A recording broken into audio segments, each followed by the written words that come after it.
ನಮಸ್ಕಾರ ವೀಕ್ಷಕರೇ, ರಾಹುಲ್ ಭೇಟಿ ವಿಶೇಷ ಕಾರ್ಯಕ್ರಮಕ್ಕೆ ಸ್ವಾಗತ. ನಾನು ಶಿಶಾನ್ ಕೌಡೂರು. ಏನೇನು ಚುನಾವಣೆ ಸಂದರ್ಭದಲ್ಲಿ ಕರಾವಳಿ ಪ್ರದೇಶದಲ್ಲಿ ಅತ್ಯಂತ ಸೂಕ್ಷ್ಮವಾದಂತಹ ಪ್ರದೇಶ ಅಂತಲೇ ಗುರುತಿಸಿಕೊಂಡಿದೆ. ಹಾಗಾಗಿ ಕರಾವಳಿ ಪ್ರದೇಶಕ್ಕೆ ಮಾರ್ಚ್ 20ರಂದು ರಾಹುಲ್ ಗಾಂಧಿ ಅವರು ಕಾಂಗ್ರೆಸ್ನ ರಾಷ್ಟ್ರಾಧ್ಯಕ್ಷರಾಗಿ ಇದೇನು ಮೊದಲ ಬಾರಿಗೆ ಕರಾವಳಿಗೆ ಭೇಟಿ ನೀಡ್ತಾ ಇದ್ದಾರೆ. ಈ ಸಂದರ್ಭದಲ್ಲಿ ಯಾವೆಲ್ಲ ರೀತಿಯ ವ್ಯವಸ್ಥೆಗಳನ್ನು ಕೈಗೊಳ್ಳುತ್ತಾ ಇದೆ, ಯಾವೆಲ್ಲ ರೀತಿಯಾದಂತಹ ಕಾರ್ಯಕ್ರಮವನ್ನು ಹಮ್ಮಿಕೊಂಡಿದೆ ಅನ್ನುವಂಥ ಎಲ್ಲ ರೀತಿಯ ಸಂಪೂರ್ಣವಾದ ವಿವರವನ್ನು ಮುಂದಿಡಲಿಕ್ಕೆ ಬೇಕಾಗಿ ನಮ್ಮ ಜೊತೆ ವಿಶೇಷವಾದಂತಹ ಅತಿಥಿಯೊಬ್ಬರಿದ್ದಾರೆ. ಡಿಸಿಸಿ ಇದರ ಪ್ರಧಾನ ಕಾರ್ಯದರ್ಶಿ ಮತ್ತು ಸ್ಪೋರ್ಟ್ಸ್ ಪರ್ಸನ್ ಆಗಿರತಕ್ಕಂತಹ ಬೇ ಮೊಹಮ್ಮದ್ ಅನೀಶ್ ಅವರು ನಮ್ಮ ಜೊತೆ ಇದ್ದಾರೆ. ಸೊ ಮೊದಲಾಗಿ ಅವರನ್ನ ಈ ಕಾರ್ಯಕ್ರಮಕ್ಕೆ ಸ್ವಾಗತ ಮಾಡೋಣ. ಸರ್, ಈ ಕಾರ್ಯಕ್ರಮಕ್ಕೆ ಸ್ವಾಗತ. ಸರ್, ತಮಗೆ ಗೊತ್ತಿರುವ ಹಾಗೆ ಮಾರ್ಚ್ 20ಕ್ಕೆ ತಮ್ಮ ಕಾಂಗ್ರೆಸ್ ಪಕ್ಷದ ಎಲ್ಲ ಮುಖಂಡರಾಗಿರ್ಬೋದು ಅಥವಾ ಸಚಿವರು ಎಲ್ಲರೂ ಸೇರಿಕೊಂಡು ಕಾರ್ಯಕ್ರಮವನ್ನು ನಿಗದಿಪಡಿಸಿದ್ದೀರಾ. ಮಾರ್ಚ್ 20ರಂದು ರಾಹುಲ್ ಭೇಟಿ ಅಂತಾನೆ ಪ್ರಖ್ಯಾತಿ ಪಡೆದಿದೆ. ಯಾವೆಲ್ಲ ರೀತಿಯಾದಂತಹ ವ್ಯವಸ್ಥೆಗಳಿದೆ? ಮೊದಲಾಗಿ ಈಗ ಚುನಾವಣೆ ಘೋಷಣೆ ಆಗುವುದಕ್ಕಿಂತ ಮುಂಚೆ ಕರಾವಳಿಗೆ ಭೇಟಿ ಕೊಡಬೇಕು. ಈಗ ಹೈದರಾಬಾದ್, ಕರ್ನಾಟಕ, ಬೇರೆ ಬೇರೆ ಮುಂಬೈ, ಕರ್ನಾಟಕಕ್ಕೆಲ್ಲ ಭೇಟಿ ಕೊಟ್ಟಾಗಿದೆ.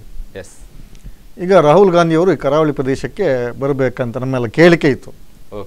ಈಗ ಮಾರ್ಚ್ 20 ಮಂಗಳವಾರ ನಿಗದಿಯಾಗಿದೆ. ಅವರು ಏರ್ಪೋರ್ಟಿಗೆ ಬರ್ತಾರೆ 11 ಗಂಟೆಗೆ. ಆನಂತರ ಅಲ್ಲಿಂದ ಕಾಪುಗೆ ಹೋಗ್ತಾರೆ. ಅಲ್ಲಿ ಸೇವಾದಳದ್ದು ಒಂದು ಟ್ರೈನಿಂಗ್ ಕ್ಯಾಂಪ್ ಇನಾಗ್ರೇಷನ್ ಇದೆ. ಅದನ್ನು ಮುಗಿಸಿಕೊಂಡು ಮತ್ತೆ ಪಡುಬಿದ್ರಿಯಲ್ಲಿ 2 ಗಂಟೆಗೆ ರೋಡ್ ಶೋ ಇದೆ. ಅಲ್ಲಿಂದ ಮುಲ್ಕಿ ಮುಖಾಂತರ ದಕ್ಷಿಣ ಕನ್ನಡಕ್ಕೆ ಪ್ರವೇಶ ಆಗುವಂಥದ್ದು. ಸೊ ಆ ಮುಲ್ಕಿಯಿಂದ ಸುರತ್ಕಲ್ ಮತ್ತೆ ಇಲ್ಲಿ ನಮ್ಮ ಅಂಬೇಡ್ಕರ್ ಸರ್ಕಲ್, ಜ್ಯೋತಿ ಸಮೀಪದ ಅಂಬೇಡ್ಕರ್ ಸರ್ಕಲ್, ಅಲ್ಲಿಂದ ಅಂಬೇಡ್ಕರ್ ಸರ್ಕಲಿಂದ ನೆಹರು ಮೈದಾನದವರೆಗೆ ರೋಡ್ ಶೋ ಇದೆ. ಸೊ ಅದರಿಂದ ಈ ಕಾರ್ಯಕ್ರಮ 2 ಜಿಲ್ಲೆಗಳನ್ನು, ಸೊ ಬೆಳಿಗ್ಗೆ ಅಲ್ಲಿಗೆ ಬಂದರೆ ಕನ್ನಡ, ಈಗ ದಕ್ಷಿಣ ಕನ್ನಡಕ್ಕೆ ಸಂಬಂಧಿಸಿ ಮುಲ್ಕಿ ಮೂಡುಬಿದಿರೆ ಕ್ಷೇತ್ರ, ಸುರತ್ಕಲ್ ಕ್ಷೇತ್ರ ಮತ್ತು ಮಂಗಳೂರು ಕ್ಷೇತ್ರ, ಮಂಗಳೂರು ದಕ್ಷಿಣ ಕ್ಷೇತ್ರ. ಸೊ ಈ ಎಲ್ಲ ವಿಧಾನಸಭಾ ಕ್ಷೇತ್ರಕ್ಕೆ ಒಳಪಟ್ಟು ಈ ಕಾರ್ಯಕ್ರಮ ನಡೆಯಿತು. ಇದರಲ್ಲಿ ಅಂದ್ರೆ ಕಾಂಗ್ರೆಸ್ನ ಎಲ್ಲ ನಾಯಕರು ಕೂಡ ಭಾಗಿಯಾಗ್ತಾರೆ ಅನ್ನುವಂಥ ಮಾಹಿತಿ ಕೂಡ ಇದೆ. ಖಂಡಿತವಾಗಿ. ಈಗ ಕಾಂಗ್ರೆಸ್ಸಿನ ರಾಷ್ಟ್ರದ ನಾಯಕರು ಹಾಗೆಯೇ ರಾಜ್ಯದ ನಾಯಕರು, ಮುಖ್ಯಮಂತ್ರಿ ಸೇರಿ ಮತ್ತು KPCC ಅಧ್ಯಕ್ಷರು, ಎಲ್ಲ ನಾಯಕರು ಸೊ ಈ ಒಂದು ಕರಾವಳಿ ಪ್ರದೇಶಕ್ಕೆ ಭೇಟಿ ಕೊಟ್ಟು ಇಲ್ಲಿ BJP ಮತ್ತು ಕಾಂಗ್ರೆಸ್ಸಿನ ಮಧ್ಯೆ ಹೆಚ್ಚು ಒಂದು ಪೈಪೋಟಿ ಇರುವಂಥದ್ದು. ಅಲ್ಲಿ ಜನರಿಗೆ ರಾಜ್ಯ ಸರ್ಕಾರದ ಸಾಧನೆ ಏನು, ಇನ್ನು ಕಾಂಗ್ರೆಸ್ ಪಕ್ಷದ ರಾಷ್ಟ್ರೀಯ ನೆಲೆಯಲ್ಲಿ ಏನೆಲ್ಲ ಕಾರ್ಯಕ್ರಮ, ಹೊಸ ಅಧ್ಯಕ್ಷರು ಇನ್ನು ಅದನ್ನು ನಡೆಸ್ಕೊಂಡು ಬರ್ತಾರೆ, ಇದನ್ನೆಲ್ಲವನ್ನು ಜನರಿಗೆ ತಿಳಿಸಲಿಕ್ಕಾಗಿ ಇಲ್ಲಿ ಮಂಗಳೂರಲ್ಲಿ ಒಂದು ದೊಡ್ಡ ಕಾರ್ಯಕ್ರಮ. ಇದು ಒಂದೇ ಕಾರ್ಯಕ್ರಮ ಅಲ್ಲ. ಈಗ ಇನ್ನು ಚುನಾವಣಾ ಘೋಷಣೆ ಆದ ನಂತರ ಬಂಟ್ವಾಳ, ಪುತ್ತೂರು, ಸುಳ್ಯ, ಬೆಳ್ತಂಗಡಿಗೆ ಸಂಬಂಧಿಸಿ ಇನ್ನೊಮ್ಮೆ ಏಪ್ರಿಲ್ನಲ್ಲಿ ಭೇಟಿ ಕೊಡ್ತಾರಂತ ಇದೆ. ಹಾಗಾಗಿ ಕಾಂಗ್ರೆಸ್ನ ನಾಯಕನ ನೇತಾರನಾಗಿ ರಾಹುಲ್ ಗಾಂಧಿ ಅವರನ್ನು ನೀವು ಮುಂದೆ ತರ್ತಾ ಇದ್ದೀರಾ? ಖಂಡಿತವಾಗಿ. ಪ್ರತಿಯೊಂದು ಪಕ್ಷಗಳು ಚುನಾವಣೆ ಬರುವಾಗ ಅವರವರ ಕಾರ್ಯಕ್ರಮವನ್ನು ಜನತೆಗೆ ತಲುಪಿಸಬೇಕು. ಆಮೇಲೆ ಒಂದು ರಾಷ್ಟ್ರೀಯ ಅಧ್ಯಕ್ಷರು ಬರ್ತಾರೆ ಅಂತ ಹೇಳುವಾಗ ಮೊದಲ ಬಾರಿಗೆ ಕರಾವಳಿಗೆ ರಾಷ್ಟ್ರೀಯ ಅಧ್ಯಕ್ಷರಾಗಿ ಅದೊಂದು ಯುವ ನೇತಾರ, ಯುವಕರನ್ನ, ಯುವ ಜನತೆಯನ್ನು ಬಡಿದೆಬ್ಬಿಸಲಿಕ್ಕಾಗಿ ಎಲ್ಲ ಪಕ್ಷಗಳು ಯುವಕರ ಮುಂದೆ ಬರಬೇಕಂತ ಕಾರ್ಯಕ್ರಮ. ಅದರಲ್ಲಿ ಕೂಡ ರಾಹುಲ್ ಗಾಂಧಿಯವರು ಯುವಕರ ಬೆನ್ನು ತಟ್ಟಿ ಪ್ರೋತ್ಸಾಹಿತು ಅಂಥವರು ಈ ಒಂದು ಕರಾವಳಿಗೆ ಬರುವಂಥದ್ದು ಖಂಡಿತವಾಗಿ ಒಂದು ಉತ್ತಮ ಸಂದೇಶ ನೀಡುತ್ತದೆ ಅಂತ ಹೇಳಿ. ಈ ಹಿಂದೆನೂ ಕೂಡ BJP ಅವರು ಕೂಡ ಹಲವಾರು ರೀತಿಯಾದಂತಹ ಸಮಾವೇಶ ಆಗಿರ್ಬೋದು, ಕಾರ್ಯಕ್ರಮವನ್ನು ಕೂಡ ಹಮ್ಮಿಕೊಂಡಿದ್ರು. ಕಾಂಗ್ರೆಸ್ನವರು ಇದೇನೋ ಮೊದಲ ಬಾರಿಗೆ ಅನ್ನುವಂಥ ರೀತಿಯಲ್ಲಿ ಇದೆ. ಆದರೆ BJP ಅವರಿಗೆ ಪೈಪೋಟಿ ಕೊಡುವ ರೀತಿಯಲ್ಲಿ ನಡೀತಾ ಇದೆಯಾ ಅಂತ ಹೇಳಿ. ಇನ್ನು ನೋಡಿ, ಪೈಪೋಟಿ ಅಂತೂ ಇಲ್ಲ. ನೋಡಿ, ಮೊನ್ನೆ ಅಮಿತ್ ಶಾ ಅವರು 2 ಸಲ ಬಂದು ಹೋದ್ರು ಮಂಗಳೂರು. ಒಮ್ಮೆ ಅಲ್ಲಿಂದಲೇ ಏರ್ಪೋರ್ಟ್ನಿಂದಲೇ ಹೋದ್ರು, ಮತ್ತೆ ಮಿಲ್ಲಿಗೆ ಬಂದು ಜ್ವರ ಬರ್ತದೆ ಅಂತ ಹೇಳಿ ಹೋದ್ರು. ಹಾಗೆ ಮೊನ್ನೆ ಯುಟಿಕಾದ್ರು ವಿಷಯವನ್ನು ಪ್ರಸ್ತಾಪಿಸಿದ್ರು. ಜನ ಇಲ್ಲ, ಬೆಂಬಲ ಇಲ್ಲ, ಆದ ರೀತಿ ಜ್ವರ ಬಂತಂತ ಹೇಳಿ ಇಲ್ಲಿಂದ ಹೋದ್ರು. ಸೊ ಅಂತೂ ಇದು BJPಗೆ ಪೈಪೋಟಿ ಅಲ್ಲ, ಕಾಂಗ್ರೆಸ್ನ ಸಾಧನೆಯನ್ನು, ಕಾಂಗ್ರೆಸ್ದ ಪಕ್ಷದ ಎಲ್ಲ ಕಾರ್ಯಕ್ರಮ ಜನತೆಗೆ ತಲುಪಿಸುವಂಥದ್ದು. ಅದು ನಮ್ಮ ಒಂದು ಪಕ್ಷದ ವತಿಯಿಂದ ಆಗಬೇಕು. ಅದನ್ನು ಕೊಡ್ಲಿಕ್ಕೆ ಇಲ್ಲಿಗೆ ಬರುವಂಥದ್ದು. ಅಂದ್ರೆ ಈ ಕಾರ್ಯಕ್ರಮದಲ್ಲಿ ಮಾನ್ಯ ಮುಖ್ಯಮಂತ್ರಿ ಆದಂತಹ ಸಿದ್ದರಾಮಯ್ಯನವರು ಕೂಡ ಭಾಗಿಯಾಗ್ತಾರೆ. ಖಂಡಿತವಾಗಿ. ಒಂದು ನಾವು ಹೇಳ್ತಾ ಇದ್ದೆವು, ಗುಜರಾತಿನಲ್ಲಿ BJP ಅತ್ಯಂತ ಕೆಟ್ಟ ಸರ್ಕಾರ ನೀಡಿತು. ಕರ್ನಾಟಕದಲ್ಲಿ ಸಿದ್ದರಾಮಯ್ಯ ನೇತೃತ್ವದ ಕಾಂಗ್ರೆಸ್ ಸರ್ಕಾರ ಒಳ್ಳೆಯ ಅತ್ಯುತ್ತಮ ಸರ್ಕಾರವನ್ನು ನೀಡಿತು. ಸೊ ಅಲ್ಲಿ ಸ್ವಲ್ಪದರಲ್ಲಿ ಕಾಂಗ್ರೆಸ್ ಸೋತಿತ್ತು. ಇನ್ನು ಇಲ್ಲಿ ಕರ್ನಾಟಕದಲ್ಲಿ ಇಂಥ ಒಂದು ಒಳ್ಳೆಯ ಸರ್ಕಾರ ಕೊಟ್ಟು ಪುನಃ ಆರಿಸಿ ಬರುವಂಥ ಎಲ್ಲ ವ್ಯವಸ್ಥೆಗಳಿದೆ. ಮತ್ತು ಇಲ್ಲಿ ಹೋದ ಸಲ ಒಂದು ಸೀಟ್ ಬಿಟ್ಟು ಬಾಕಿ ಎಲ್ಲ MLA ಸೀಟುಗಳು ಮಂಗಳೂರಿನಲ್ಲಿ ಬಂದಿದೆ. ಅಂಥ ಒಂದು ಇದರಲ್ಲಿ ಪುನಃ ಎಲ್ಲ ಸೀಟುಗಳು ಆಯ್ಕೆಯಾಗಿ ಬರಬೇಕು. ಅದಕ್ಕಾಗಿ ನಾವು ಕಾರ್ಯಕ್ರಮವನ್ನು ಹಮ್ಮಿಕೊಳ್ತಾ ಇರುವುದು. ಅದರಲ್ಲೂ ಕೂಡ ಕರಾವಳಿ ಪ್ರದೇಶ ಯಾಕೆ ಟಾರ್ಗೆಟ್ ಅಂತ ಹೇಳಿ ಕಾಂಗ್ರೆಸ್ಗೆ ಟಾರ್ಗೆಟ್ ಅಂದ್ರೆ ಇದ್ದ ಸೀಟನ್ನು ಬಿಟ್ಟು ಕೊಡಬಾರ್ದು, ಇನ್ನು ಒಂದು ಕಳೆದು ಹೋದದನ್ನ ಪಡ್ಕೊಳ್ಬೇಕು. ರಾಜ್ಯದಲ್ಲಿ ನಮಗೆ ಭದ್ರಪಡಿಸಬೇಕು ಖಂಡಿತವಾಗಿ ಪ್ರತಿಯೊಂದು ಪಕ್ಷ ಒಂದು ಸರ್ಕಾರವನ್ನು ಸ್ಥಾಪನೆ ಮಾಡಬೇಕಿದ್ರೆ ಅರ್ಧಕ್ಕಿಂತ ಹೆಚ್ಚು ಬೇಕು ಅಂತ ಹೇಳುವಂಥದ್ದು. ಸೊ ಕಳ್ಕೊಂಡ್ರೆ ಸರ್ಕಾರಕ್ಕೆ ತೊಂದರೆ ಆಗ್ತದೆ, ಕಳ್ಕೊಳ್ಬಾರ್ದು, ಇಲ್ಲಿ ಬರಬೇಕು. ಮತ್ತು ಜನತೆಗೆ ಕೂಡ ಇಲ್ಲಿ ಏನಾಗಿದೆ, ಒಂದು ಕೋಮು ಪ್ರಚೋದನೆ ಮಾಡುವಂಥ ಜಿಲ್ಲೆ ಅಂತ ಕೆಲವರಿಂದ ಬಿಂಬಿಸಲ್ಪಟ್ಟಿದೆ. ಆದರೆ ಮೊನ್ನೊಬ್ಬರು ಮಾಜಿ ಶಾಸಕರು ಹೇಳಿದರು, ಇಲ್ಲ ಹೆಚ್ಚು ಮಂದಿ ನಾವು ಸಾಮರಸ್ಯದಿಂದ ಇದ್ದೇವೆ ಅಂತೇಳಿ. ಅದನ್ನೀಗ ತೋರಿಸಿಕೊಡ್ಬೇಕು. ಆದ್ದರಿಂದ ಎಲ್ಲಿ ಜಿಲ್ಲೆಯ ಎಲ್ಲ ಜನರು, ಎಲ್ಲ ಕ್ಷೇತ್ರದ ಜನರು ಮತ್ತು ಎಲ್ಲ ಧರ್ಮಗಳ ಜನರು, ಎಲ್ಲ ಕ್ಷೇತ್ರಗಳ ಜನರು ಎಲ್ಲ ಒಟ್ಟು ಕೂಡಿ ತಮ್ಮ ಒಂದು ನಾವು ಒಟ್ಟಿಗೆ ಇದ್ದೇವೆ ಅಂತ ತೋರಿಸಿಕೊಡೋದು ಸುಸಂದರ್ಭ. ಅದಕ್ಕೆ ಒಂದು ಅವಕಾಶ ಒದಗಿ ಬಂದಿದೆ. ಆದರೆ ಇದಕ್ಕಿಂತ ಹಿಂದೆ ರಾಹುಲ್ ಗಾಂಧಿ ಅವರನ್ನು ಕೆಲವು ಕಡೆ ಎಲ್ಲೂ ಕೂಡ ಮುಖವನ್ನು ಪ್ರದರ್ಶನ ಮಾಡ್ತಾ ಇರಲಿಲ್ಲ. ಸ್ವಲ್ಪ ದಿವಸದ ಮಟ್ಟಿಗೆ ಅವರನ್ನು ಕೂಡ ಒಂದು ಬದಿಯಲ್ಲಿಟ್ಟ ರೀತಿಯಾಗಿತ್ತು. ಅಂದ್ರೆ ಸಿದ್ದರಾಮಯ್ಯನವರು ಮಾತ್ರ ಕಾಂಗ್ರೆಸ್ನ ನಾಯಕರನ್ನು ಇಲ್ಲ, ಹಾಗೆ ಏನಿಲ್ಲ. ಬೇರೆ ಬೇರೆ ಕಡೆ ಈಗ ಅವರಿಗೆ ರಾಷ್ಟ್ರಾಧ್ಯಕ್ಷರಾಗಿ ರಾಷ್ಟ್ರದ ಬೇರೆ ಬೇರೆ ಕಡೆ ಸುತ್ತಬೇಕು. ಸೊ ಇಲ್ಲಿ ಎಷ್ಟು ಅದಕ್ಕೆ ಅಗತ್ಯಕ್ಕಿಂತ ಹೆಚ್ಚು ಬಂದು ಹೋಗಿದ್ದಾರೆ, ಇನ್ನು ಕಡಿಮೆ ಏನೂ ಆಗಲಿಲ್ಲ. ಆದರೂ ಈ ಸಲ ಕರಾವಳಿಗೆ ಬರಲಿಕ್ಕೆ ಆಗಿರಲಿಲ್ಲ, ಈಗ ಬಂದಿದ್ದಾರೆ. ಅಂತೂ ಕಾರ್ಯಕ್ರಮ ಅಚ್ಚುಕಟ್ಟಾಗಿ ಒಳ್ಳೆಯ ಆಗಲಿಕ್ಕೆ ದಕ್ಷಿಣ ಜಿಲ್ಲಾ ಕಾಂಗ್ರೆಸ್ ಕಮಿಟಿ ಕೂಡ ನಾವೆಲ್ಲ ಸೇರಿ ಕಾರ್ಯಕ್ರಮವನ್ನು ರೂಪಿಸಿದ್ದೇವೆ. ಈ ಇದರಲ್ಲಿ ಈಗ ಎಲ್ಲ ಕ್ಷೇತ್ರಗಳ, ಈಗ ಸುಳ್ಯದಿಂದ ಬೆಳ್ತಂಗಡಿಯಿಂದ ಹಿಡಿದು ಎಲ್ಲ ಜನರು ಇಲ್ಲಿಗೆ ಬರ್ತಾರೆ. ಒಂದು 2 ಲಕ್ಷಕ್ಕಿಂತಲೂ ಮಿಕ್ಕಿ ಜನರು ಸೇರುವಂತ ನಮ್ಮ ನಿರೀಕ್ಷೆ. ಮೊದಲನೇದಾಗಿ ಕಾಪುಗೆ ಭೇಟಿ ನೀಡ್ತಾರೆ ಅನ್ನುವಂಥ ಮಾಹಿತಿ ಕೊಟ್ಟಿದ್ದೀರಾ. ಸೊ ಕಾಪಿನಲ್ಲಿ ಯಾವೆಲ್ಲ ರೀತಿಯಾದಂಥ ಏನಾದರೂ ಒಂದು ಕಾರ್ಯಕ್ರಮ ಹಮ್ಮಿಕೊಂಡಿದ್ದಾರೆ ನೋಡಿ, ಅಂದ್ರೆ ಮುಖ್ಯವಾಗಿ ಅಲ್ಲಿಗೆ ಭೇಟಿ ಕೊಡುವಂತಹ ಉದ್ದೇಶ ಏನು? ಅಲ್ಲಲ್ಲ, ಇದು ಯಾಕಂತ ಹೇಳಿದ್ರೆ ಏರ್ಪೋರ್ಟ್ಗೆ ಬಂದು ಅಲ್ಲಿ ಸೇವಾದಳದ ಕಾರ್ಯಕ್ರಮ ಇದೆ, ಟ್ರೈನಿಂಗ್ ಪ್ರೋಗ್ರಾಮ್ ಇದೆ. ಮತ್ತೆ ಅದನ್ನು ಉಡುಪಿ ಸಮಿತಿಯವರು, ಕಾಂಗ್ರೆಸ್ ಸಮಿತಿಯವರು ಅದನ್ನು ನೋಡಿಕೊಳ್ತಾರೆ. ನಲ್ಲಿ ನಡೆಯುವಂತ ಕಾರ್ಯಕ್ರಮ. ಹೌದೌದು, ಅದನ್ನು ಮುಗಿಸ್ಕೊಂಡು ಮತ್ತೆ 2 ಗಂಟೆಗೆ ಈಚೆ ಮುಲ್ಕಿ ಪ್ರವೇಶಿಸುವಂಥದ್ದು.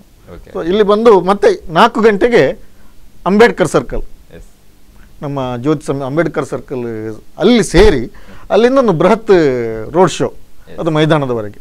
ಸೊ ಅದರಿಂದ 4 ಕಡೆಯಿಂದಲೂ ಜನರು ಬಂದು ತುಂಬಿ ತುಳುಕುವಂತೆ ಅವತ್ತೊಂದು ಕಾರ್ಯಕ್ರಮ ಖಂಡಿತವಾಗಿ ಆಗ್ತದೆ. ಅಂದ್ರೆ ರೋಡ್ ಶೋ ಅಂತ ಹೇಳಿದ್ರೆ ಅದರಲ್ಲಿ ಬೈಕ್ ರ್ಯಾಲಿ ಕೂಡ ಇನ್ಕ್ಲೂಡ್ ಆಗ್ಬೋದಾ ಅಂತ ಹೇಳಿ? ಅದು ಕೆಲವರು ಯುವಕರು ಅದು ಎಲ್ಲವೂ ಅದೇ ಅಲ್ಲ, ಜನರು ಜಾಸ್ತಿ ನಡ್ಕೊಂಡು ಹೋಗುವಂಥದ್ದು ಮತ್ತೆ ನಾಯಕರು ವೆಹಿಕಲಲ್ಲಿ ಹೋಗುವಂಥದ್ದು, ಜಾಸ್ತಿ ಬೈಕ್ ರ್ಯಾಲಿಗೆ ಒತ್ತು ಕೊಡ್ಲಿಕ್ಕಿಲ್ಲ.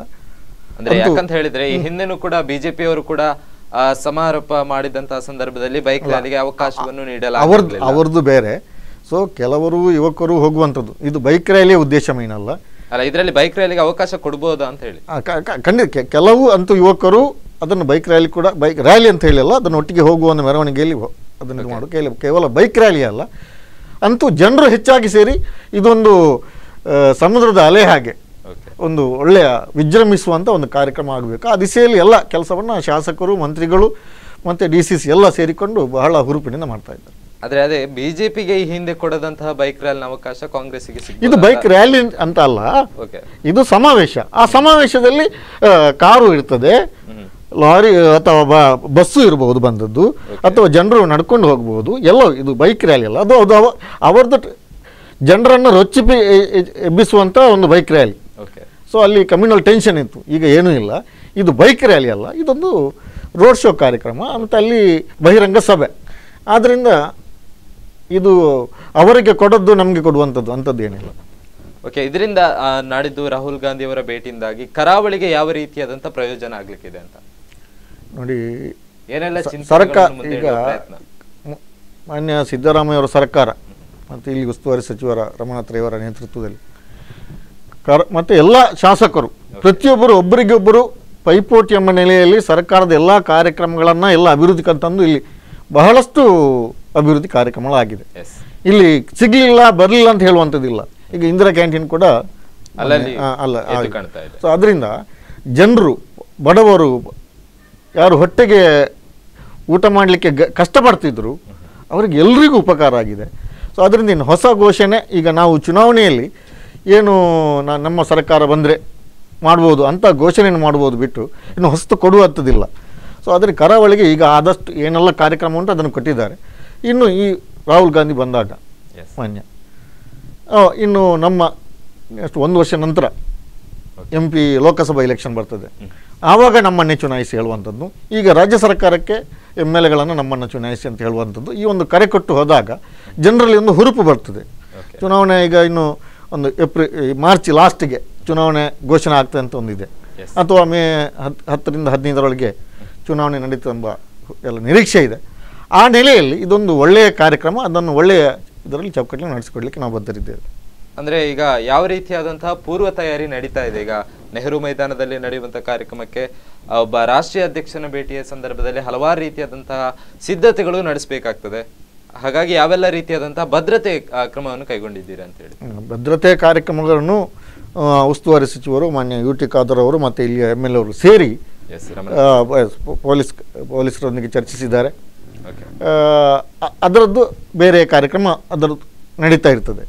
ಇನ್ನು ಪೂರ್ವ ಸಿದ್ಧತೆ ಕಾರ್ಯಕ್ರಮಕ್ಕೆ ಸಂಬಂಧಿಸಿ ಅದನ್ನು DCC ಜಿಲ್ಲಾ ಕಾಂಗ್ರೆಸ್ ಸಮಿತಿ ಮತ್ತು MLAಗಳು ಎಲ್ಲರೂ ಸೇರಿಕೊಂಡು ಅಲ್ಲಲ್ಲಿ ಬ್ಲಾಕ್ ಮಟ್ಟದಲ್ಲಿ ಸಭೆಗಳು ನಡೆದಿದೆ, ಅವರನ್ನು ಎಲ್ಲ ತಯಾರಿ ಮಾಡಿದೆ. ಪ್ರತಿ ಬೂತ್ ಮಟ್ಟದಿಂದ ಎಷ್ಟೆಷ್ಟು ಜನರು ತಾವು ಬರ್ತೇವೆ ಅಂತ ಹೇಳಿ ತಿಳಿಸಿದ್ದಾರೆ DCCಗೆ. ಆದ್ದರಿಂದ ಇವರೆಲ್ಲ ಬರುವಾಗ ಒಂದು 2 ಲಕ್ಷಕ್ಕಿಂತಲೂ ಮಿಕ್ಕಿ ಜನರ ಒಂದು ಜಮಾವಣೆ ಮಂಗಳೂರಿನಾದ್ಯಂತ ಆಗ್ತದೆ. ಹಾಗಾಗಿ ಆ ಸಂದರ್ಭದಲ್ಲಿ ಯಾವುದೇ ರೀತಿಯಾದಂತಹ ಜನಸಾಮಾನ್ಯರಿಗೆ ಯಾವುದೇ ರೀತಿಯಾದಂತಹ ತೊಂದರೆ ಆಗದ ರೀತಿಯಲ್ಲಿ ಕಟ್ಟೆಚ್ಚರಗಳು ಆ ರೀತಿಯಾದಂತಹ ಸೂಕ್ತ ಕ್ರಮಗಳೇನಾದರೂ ಕೈಗೊಂಡಿದ್ದಾರೆ? ನೋಡಿ, ಅದು ಟ್ರಾಫಿಕ್ ಅಥವಾ ಪೊಲೀಸ್ಗೆ ಸಂಬಂಧಪಟ್ಟದ್ದು ಅವರೆಲ್ಲ ಆಲ್ಟರ್ನೇಟಿವ್ ವೇ ಮಾಡಿಕೊಡ್ತಾರೆ. ಈಗ ಜಾಸ್ತಿ ಇಲ್ಲ. ಈಗ ಕಾಪುನಿಂದ ಬಂದು ಪಡುಬಿದ್ರಿ ಮುಲ್ಕಿಯ ಮುಖಾಂತರ ಹೈವೇ ಬಂದು ನಂತೂರು ಮುಖಾಂತರ ಪಂಪೋಲ್ಗೆ ಬಂದು ಜ್ಯೋತಿ ಇದರಿಂದ ಆಗುವಂಥದ್ದು. ಸೊ ಆದ್ದರಿಂದ ಜನರಿಗೆ ಯಾವುದೇ ತೊಂದರೆ ಆಗುವಂಥದ್ದಿಲ್ಲ. ಹೈವೇಯಲ್ಲಿ ಅದು ಹೋಗ್ತದೆ, ವೆಹಿಕಲ್ಗಳು ಈಚೆಯಿಂದ ಈಚೆ ಬರ್ತದೆ. ಸೊ ಎಲ್ಲ ವ್ಯವಸ್ಥೆಗಳನ್ನು ಜನರಿಗೆ ಮೊದಲೇ ತೋರಿಸಿ, ಅದು ಪೊಲೀಸ್ ಡಿಪಾರ್ಟ್ಮೆಂಟ್ ಕೂಡ. ಮತ್ತು ಈ ಟೈಮ್ನಲ್ಲಿ ಯಾರು ಇಲ್ಲಿಗೆ ಸೇರ್ತಾರೆ ಸಮಾವೇಶಕ್ಕೆ ಅವರು ಮಾತ್ರ ಬರ್ತಾರೆ, ಬೇರೆ ಜನರು ಈ ಇದಕ್ಕೆ ಬರ್ತಾ ಇಲ್ಲ. ಅಂದರೆ ಈ ಕಾರ್ಯಕ್ರಮದ ಮುಖ್ಯ ರೂವಾರಿಯಾಗಿ ರಾಹುಲ್ ಗಾಂಧಿ ಅವರನ್ನು ಮುಂದಿಡ್ತಾ ಇದ್ದೀರಾ ತಾವು? ಈ ಕಾರ್ಯಕ್ರಮವೇ ಅವರು ಬರುವುದರಿಂದ ನಾವು ಕಾರ್ಯಕ್ರಮ ನಡೀತಾರೆ. ಅವರು ಈ ಡೇಟ್ ಕೊಟ್ಟಿದ್ದಾರೆ. ಈ ಒಂದು ಕರಾವಳಿಯಲ್ಲಿ ಕಾಂಗ್ರೆಸ್ ಭದ್ರವಾಗಿದೆ. ಇನ್ನು ಕೂಡ ನಾವು ಹೆಚ್ಚಿನ ಜನರಿಗೆ ನಾವು ಹತ್ತಿರವಾಗುವ ನೆಲೆಯಲ್ಲಿ ಅವರು ಬಂದು ನಮ್ಮೊಟ್ಟಿಗೆ ಇದ್ದು ಈ ಒಂದು ಜನರಿಗೆ ಸಂದೇಶವನ್ನು ಕೊಟ್ಟಾಗ ಕಾಂಗ್ರೆಸ್ನ ಶಕ್ತಿ ಮತ್ತಷ್ಟು ಹೆಚ್ಚುತ್ತದೆ. ಜನಾಶೀರ್ವಾದ ಅನ್ನುವಂತಹ ಯಾತ್ರೆ ಅನ್ನುವಂತಹ ಮಾತಿನಿಂದ ಈ ಕಾರ್ಯಕ್ರಮವನ್ನು ಹಮ್ಮಿಕೊಂಡಿದ್ದೀರಾ ತಾವು? ಅಂದ್ರೆ ಜನರ ಆಶೀರ್ವಾದ ನಮಗೆ ಬೇಕು. ಖಂಡಿತವಾಗಿ ನಾವು ಆಶೀರ್ವಾದ ಕೇಳಲಿಕ್ಕೆ, ಒಳ್ಳೆ ಕೆಲಸ ಮಾಡಿದ್ರೆ ಮಾತ್ರ ಆಶೀರ್ವಾದ ಕೇಳಲಿಕ್ಕೆ. ಈಗ ತಂದೆ ತಾಯಿ ಹತ್ರ ಆಗಲಿ ನಮ್ಮ ಹಿರಿಯರ ಹತ್ರ ಆಗಲಿ ಆಶೀರ್ವಾದ ಕೇಳೋದು ಯಾವಾಗ ನಾವು ಒಳ್ಳೇದು ಮಾಡಿದರೆ ಮಾತ್ರ, ಕೆಟ್ಟದ್ದು ಮಾಡಿ ಕೇಳಲಿಕ್ಕೆ ಆಗೋದಿಲ್ಲ. ಹಾಗೆ ಮಾನ್ಯ ಮುಖ್ಯಮಂತ್ರಿ ಹೇಳೋದು, ನಾನು ಏನೆಲ್ಲ ಬೇಕು ಚುನಾವಣೆಯಲ್ಲಿ ಏನೆಲ್ಲ ಭರವಸೆ ಕೊಟ್ಟಿದ್ದೆ ಅದನ್ನು ಎಲ್ಲವನ್ನು 100ಕ್ಕೆ 100 ಜಾರಿ ಮಾಡಿದ್ದೇವೆ. ಮತ್ತು ಹೆಚ್ಚು ಬೇರೆ ಬೇರೆ ಕಾರ್ಯಕ್ರಮ ಹೆಚ್ಚಾಗಿ ಕೊಟ್ಟಿದ್ದೇವೆ. ಈಗ ವಿದ್ಯಾರ್ಥಿಗಳಿಗೆ ಡಿಗ್ರಿ ಲ್ಯಾಪ್ಟಾಪ್ ಕೊಡ್ತಾ ಇದ್ದಾರೆ ಎಲ್ರಿಗೂ. ಸೊ ಅದು ಮಹಿಳೆಯರಾಗಲಿ, ಬಡವರಾಗಲಿ, ವಿದ್ಯಾರ್ಥಿಗಳಾಗಲಿ, ಅಲ್ಪಸಂಖ್ಯಾತರಾಗಲಿ, ದಲಿತರಾಗಲಿ ಯಾರನ್ನೂ ಬಿಟ್ಟುಕೊಡಲಿಲ್ಲ. ಮತ್ತು ಶ್ರೀಮಂತರು ಕೂಡ ಅವರಿಗೆ ಯಾವುದೋ ಬಿಸ್ನೆಸ್ನಲ್ಲಿ ಏನು ಬೇಕು ಅವಕಾಶ ಬೇಕು ಎಲ್ಲವನ್ನೂ ಕೊಟ್ಟಿದ್ದಾರೆ. ಇಂಥ ಒಂದು ಒಳ್ಳೆಯ ಸರ್ಕಾರವನ್ನು ಕೊಟ್ಟು ಈಗ ಅವ್ರ ಹತ್ರ ನಾವು ಹತ್ತಿರ ಹೋಗಿ ನಾವು ಇದನ್ನು ಕೊಟ್ಟಿದ್ದೇವೆ, ನಿಮಗೆ ಇನ್ನೂ ಕೂಡ ನಮ್ಮನ್ನು ಆರಿಸಿಕೊಟ್ರೆ ಇದಕ್ಕಿಂತ ಒಳ್ಳೆಯ ಕಾರ್ಯಕ್ರಮ ಕೊಡ್ತೇವೆ ಅಂತ ಹೇಳುವಂಥದ್ದು ಅದು ತಪ್ಪೇನಿಲ್ಲ, ಆಗಬೇಕಾದ್ದು. ಇದ್ರ ಬಗ್ಗೆ ಇನ್ನಷ್ಟು ಮಾತಾಡಲಿಕ್ಕಿದೆ. ರಾಹುಲ್ ಭೇಟಿ ವಿಶೇಷ ಕಾರ್ಯಕ್ರಮದಲ್ಲಿ ಚಿಕ್ಕದೊಂದು ಬ್ರೇಕ್ನ ಬಳಿಕ ಇನ್ನಷ್ಟು ವಿವರಗಳನ್ನು ನಿಮ್ಮ ಮುಂದೆ ಇಡಲಿಕ್ಕಿದ್ದಾರೆ.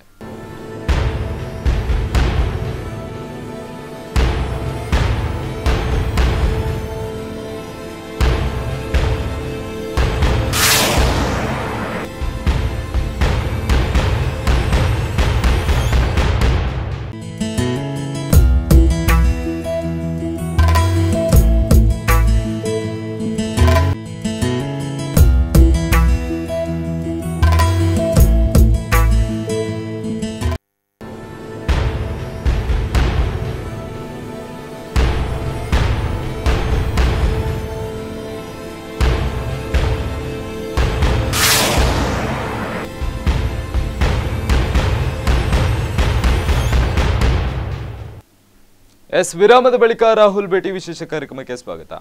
ಆಗತಾನೆ ಮಾತಾಡ್ತಾ ಇದ್ದ ಹಾಗೆ ಏನೇನು ಕರಾವಳಿಗೆ ರಾಹುಲ್ ಗಾಂಧಿ ಅವರ ಭೇಟಿಯಾಗಲಿಕ್ಕಿದೆ. ಈ ಸಂದರ್ಭದಲ್ಲಿ ರಾಷ್ಟ್ರೀಯ ಆಗಿರ್ಬೋದು ಅಥವಾ ರಾಜ್ಯದಲ್ಲಿರುವಂತಹ ಎಲ್ಲಾ ನಾಯಕರು ಮಂಗಳೂರಿಗೆ ಭೇಟಿಯನ್ನು ನೀಡಲಿಕ್ಕಿದ್ದಾರೆ. ಆ ಸಂದರ್ಭದಲ್ಲಿ ಯಾವೆಲ್ಲ ರೀತಿಯ ಕ್ರಮಗಳನ್ನು ಕೈಗೊಳ್ಳಲಾಗ್ತಾ ಇದೆ ಅದನ್ನೆಲ್ಲ ಪೊಲೀಸ್ ಇಲಾಖೆಗೆ ಈಗ ತಾನೇ ತಿಳಿಸಲಾಗಿದೆ. ಇನ್ನಷ್ಟು ಹಲವು ಸಿದ್ಧತೆಗಳು ಕೂಡ ನೆಹರು ಮೈದಾನದಲ್ಲಿ ರಾಹುಲ್ ಗಾಂಧಿ ಭೇಟಿಗೋಸ್ಕರನೇ ನಡೀತಾ ಇದೆ. ಹೀಗಾಗಿ ನಾಡಿದ್ದು ಮಾನ್ಯ ಮುಖ್ಯಮಂತ್ರಿ ಆದಂತಹ ಸಿದ್ದರಾಮಯ್ಯನವರು ಕೂಡ ಈ ಕಾರ್ಯಕ್ರಮದಲ್ಲಿ ಭಾಗವಹಿಸಲಿಕ್ಕಿದ್ದಾರೆ. ಅವರು ಕೂಡ ಈ ಕಾರ್ಯಕ್ರಮವನ್ನು ಉದ್ದೇಶಿಸಿ ಮಾತನಾಡಲಿಕ್ಕಿದ್ದಾರೆ. ಇದರ ಬಗ್ಗೆ ಇನ್ನಷ್ಟು ಮಾಹಿತಿಯನ್ನು ಕೊಡ್ಲಿಕ್ಕಿದ್ದಾರೆ. ಸೊ ಹಾಗಾಗಿ ಕರಾವಳಿ ಪ್ರದೇಶಕ್ಕೆ ಈ ಹಿಂದೆ ಹಲವಾರು ಒಂದು ಆರೋಪ ಇದೆ. ಸಿದ್ದರಾಮಯ್ಯನವರು ಕರಾವಳಿ ಪ್ರದೇಶಕ್ಕೆ ಬರುವಂತದ್ದು ತೀರಾ ಕಡಿಮೆ. ಈಗ ರಾಹುಲ್ ಗಾಂಧಿ ಅವರು ಬರ್ತಾ ಇದ್ದಾರೆ ಅಂತ ಹೇಳಿ ಅವರ ಹಿಂದೆ ಮಾತ್ರ ಬರ್ತಾರ ಅಂತ ಹೇಳಿ ಸುಮ್ಮನೆ ಸಿದ್ದರಾಮಯ್ಯ ಅವರು ಈ ಸಲ ಕರಾವಳಿಗೆ ಬಂದಷ್ಟು ಬೇರೆ ಬೇರೆ ಅವರು ನೋಡಿ ಅವರ ಪ್ರತಿ 224 ವಿಧಾನಸಭಾ ಕ್ಷೇತ್ರಗಳು ನಾನು ಭೇಟಿ ಕೊಡ್ತೇನೆ ಅಂತಿತ್ತು. ಸೊ ಎಲ್ಲ ವಿಧಾನಸಭಾ ಕ್ಷೇತ್ರಗಳಿಗೆ ಅವರು ಭೇಟಿ ಕೊಟ್ಟಿದ್ದಾರೆ. ಆ ರಾಜ್ಯ ಪ್ರವಾಸದಲ್ಲಿ ಮತ್ತು ದೆಹಲಿ ಪ್ರವಾಸದಲ್ಲಿ ಮತ್ತು ಆಡಳಿತ ನಡೆಸುವಲ್ಲಿ ಕಾರ್ಯಕ್ರಮದಲ್ಲಿ ಸ್ವಲ್ಪ ಅಡೆತಡೆ ಆದಾಗ ಕಷ್ಟ ಆಗಿರ್ಬೋದು, ಅಥವಾ 10 ಸಲ ಘೋಷಣೆ ಬರ್ತೇನೆ ಅಂತ ಹೇಳಿದಾಗ ಒಮ್ಮೆ ಬಂದಿಲ್ಲದರು. ಆದರೆ ಇಷ್ಟು ಸಲ ಯಾವ ಮುಖ್ಯಮಂತ್ರಿ ಕೂಡ ದಕ್ಷಿಣ ಕನ್ನಡಕ್ಕೆ ಬರಲಿಲ್ಲ. ಅದು ಯಡಿಯೂರಪ್ಪರು ಇರಲಿ, ಅದಕ್ಕಿಂತ ಮೊದಲು ಇರಲಿ. ಸೊ ಸಿದ್ದರಾಮಯ್ಯರಷ್ಟು ದಕ್ಷಿಣ ಕನ್ನಡಕ್ಕೆ ಮುಖ್ಯಮಂತ್ರಿಯಾಗಿ ಭೇಟಿ ಕೊಟ್ಟವರು ಬೇರೆ ಇಲ್ಲ. ಅಷ್ಟು ಬಂದಿದ್ದಾರೆ ಮತ್ತು ಎಲ್ಲ ಕ್ಷೇತ್ರಕ್ಕೂ ಸಮಾನವಾಗಿ ಕಂಡಿದ್ದಾರೆ. ಅದರಿಂದ ಅವರು ಈಗ ರಾಷ್ಟ್ರೀಯ ನಾಯಕರು ಬರುವಾಗ ಮುಖ್ಯಮಂತ್ರಿ ಬರಲೇಬೇಕು.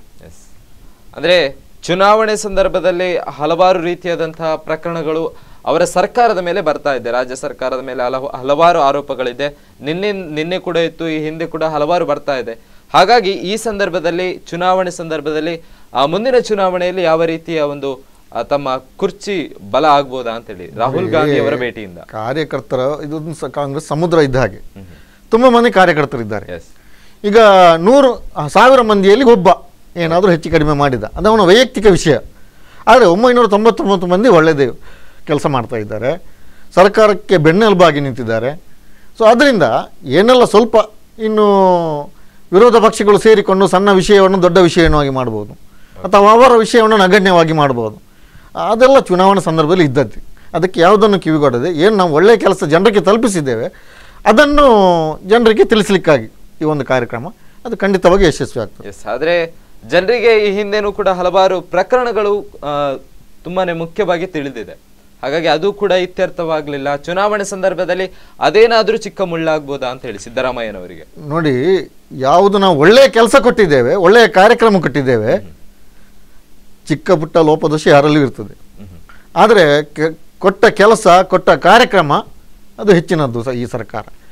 ಮತ್ತು ಇಲ್ಲಿಯ ಎಲ್ಲ ಕಾಂಗ್ರೆಸ್ ಶಾಸಕರು, ಇಲ್ಲಿಯ ಕಾಂಗ್ರೆಸ್ ಮಂತ್ರಿಗಳು, ಸೊ ಯಾರು ಕೂಡ ಅವರಲ್ಲಿ ಕೋಮುವಾದ ಇಲ್ಲ, ಎಲ್ಲರನ್ನು ಒಟ್ಟುಗೂಡಿಸಿಕೊಂಡು ಹೋಗುವಂಥದ್ದು, ಯಾರು ಕೋಮುವಾದವನ್ನು ಪ್ರಸ್ತಾಪಿಸ್ತಾರೆ ಅದನ್ನು ಮೆಟ್ಟಿ ನಿಲ್ಲುವಂಥದ್ದು.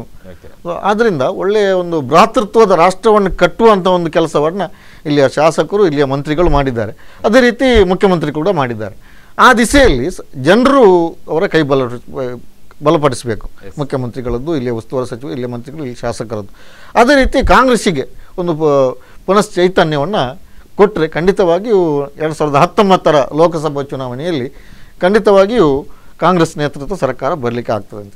ಆದರೆ ದೇಶದಲ್ಲಿ ಈ ಹಿಂದೆ ನೋಡ್ತಾ ಇದ್ರೆ ಆ ದೇಶದಲ್ಲಿ ಒಟ್ಟು 22 ರಾಜ್ಯಗಳು ಕೂಡ ಬಿಜೆಪಿಯ ಪಾಲಾಗಿ ಹೋಗಿದೆ. ಈ ಹಿಂದೆನೂ ಕೂಡ ಕಾಂಗ್ರೆಸ್ ಆಡಳಿತದಲ್ಲಿದ್ದ ಒಂದು ಕೆಲವು ರಾಜ್ಯಗಳು ಕೂಡ ಬಿಜೆಪಿ ಪಾಲಾಗಿದೆ ನೋಡಿ. ಹಾಗಾಗಿ ಕರ್ನಾಟಕದ ಮುಂದಿನ ಸ್ಥಿತಿ ಯಾವ ರೀತಿ ಇದೆ? ನೋಡಿ, ಒಮ್ಮೆಗೆ ಹೋಗ್ಬೋದು. ಅದು ಮೊದಲು ಒಮ್ಮೆ ಕಾಂಗ್ರೆಸ್ ಸೋತಿತ್ತು, ಮತ್ತೆ ಪುನಃ ಬಂದಿದೆ.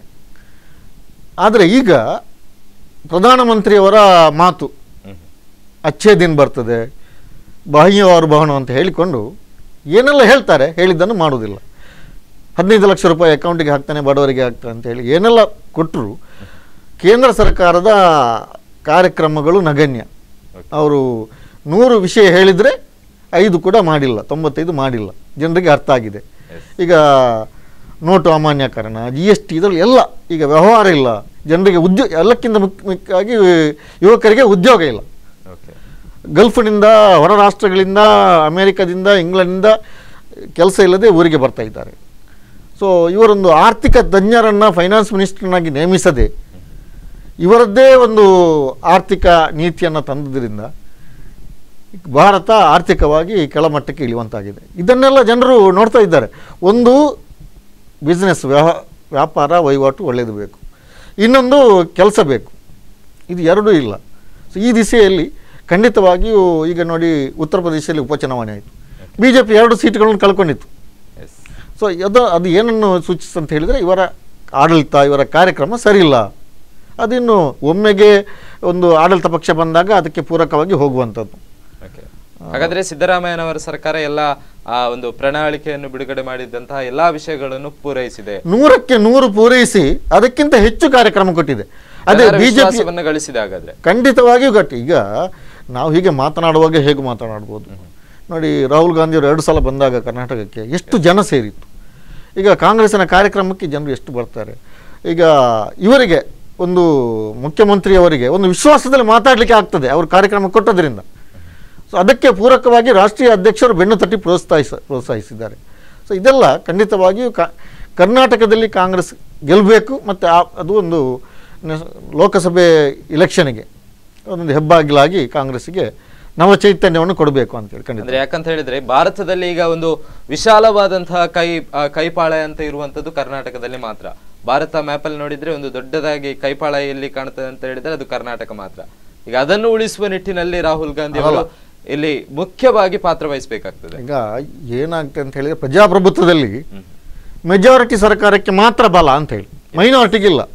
ನೀವು 51 ಮತ್ತು 49 ಸಿಕ್ಕೊಳ್ಳಿ, 59 ಸಿಕ್ಕಿದವನು ಸರ್ಕಾರ ಮಾಡ್ತಾನೆ, 51 ಸಿಕ್ಕಿದವನು, 49 ಸಿಕ್ಕಿದವನಿಗೆ ಏನಿಲ್ಲ ಅಂತ ಹೇಳಿ.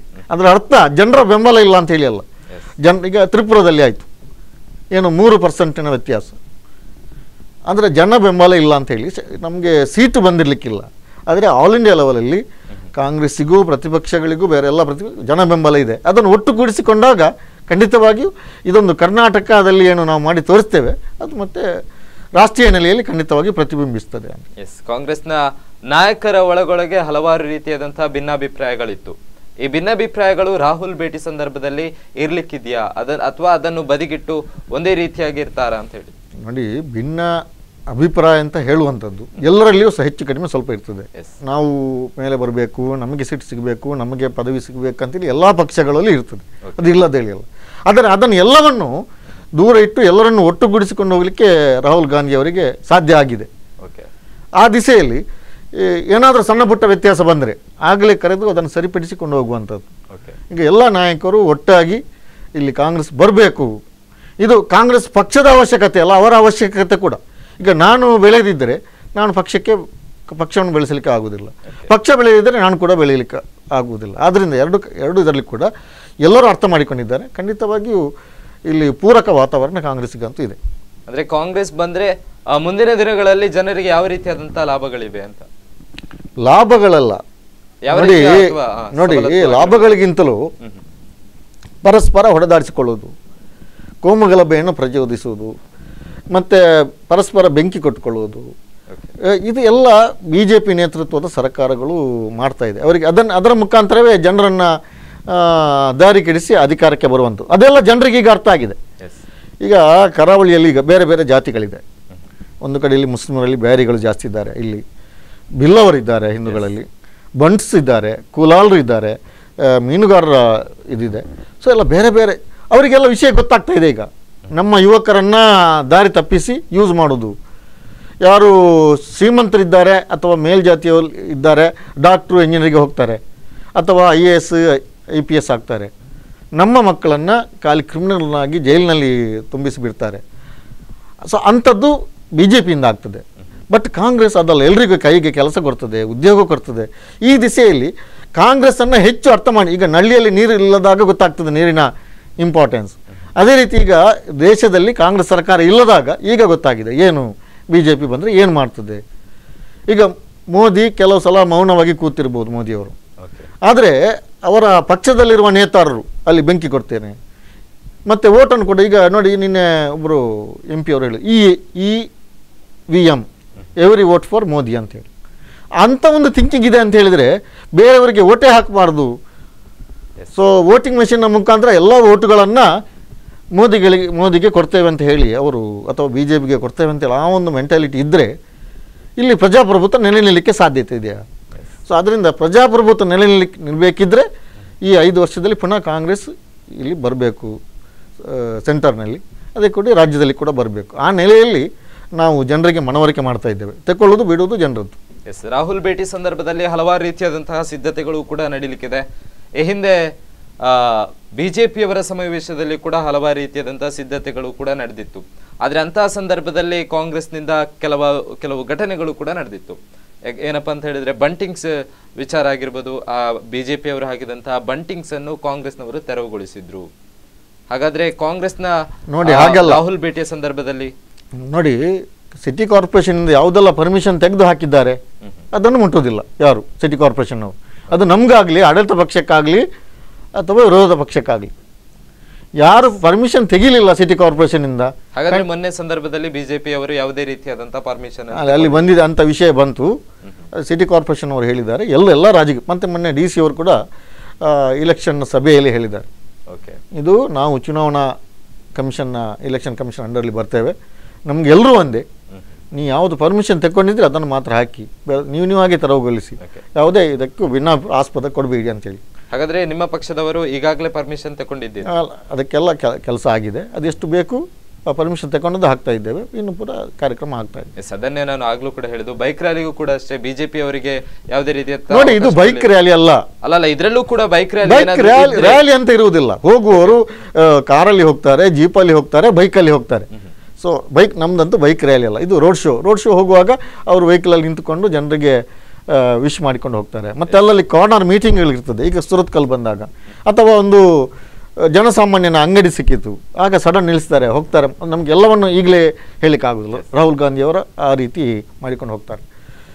ಈ ಒಂದು ಅಂಗಡಿ ಸಿಕ್ಕಿತ್ತು, ಒಂದು ಹೋಟೆಲ್ ಸಿಕ್ಕಿತ್ತು, ಒಂದು ಶ್ರೀಸಾಮಾನ್ಯಂದು ಅಲ್ಲಿ ಹೋಗಿ ಮಾತಾಡಿಸುವಂಥದ್ದು ಸಡನ್ಗೆ, ಅಥವಾ ಬೇರೆ ಬೇರೆ ಮಹಿಳೆಯರೊಂದಿಗೆ, ಯುವಕರೊಂದಿಗೆ, ಅಧ್ಯಾಪಕರೊಂದಿಗೆ ಮಾತುಕತೆ. ಮತ್ತು ರಾತ್ರಿ ಬಂದಾಗ ಇಲ್ಲಿ ಸರ್ಕಿಟ್ ಹೌಸಲ್ಲಿ ವಾಸ್ತವ್ಯ ಇರ್ತಾರೆ.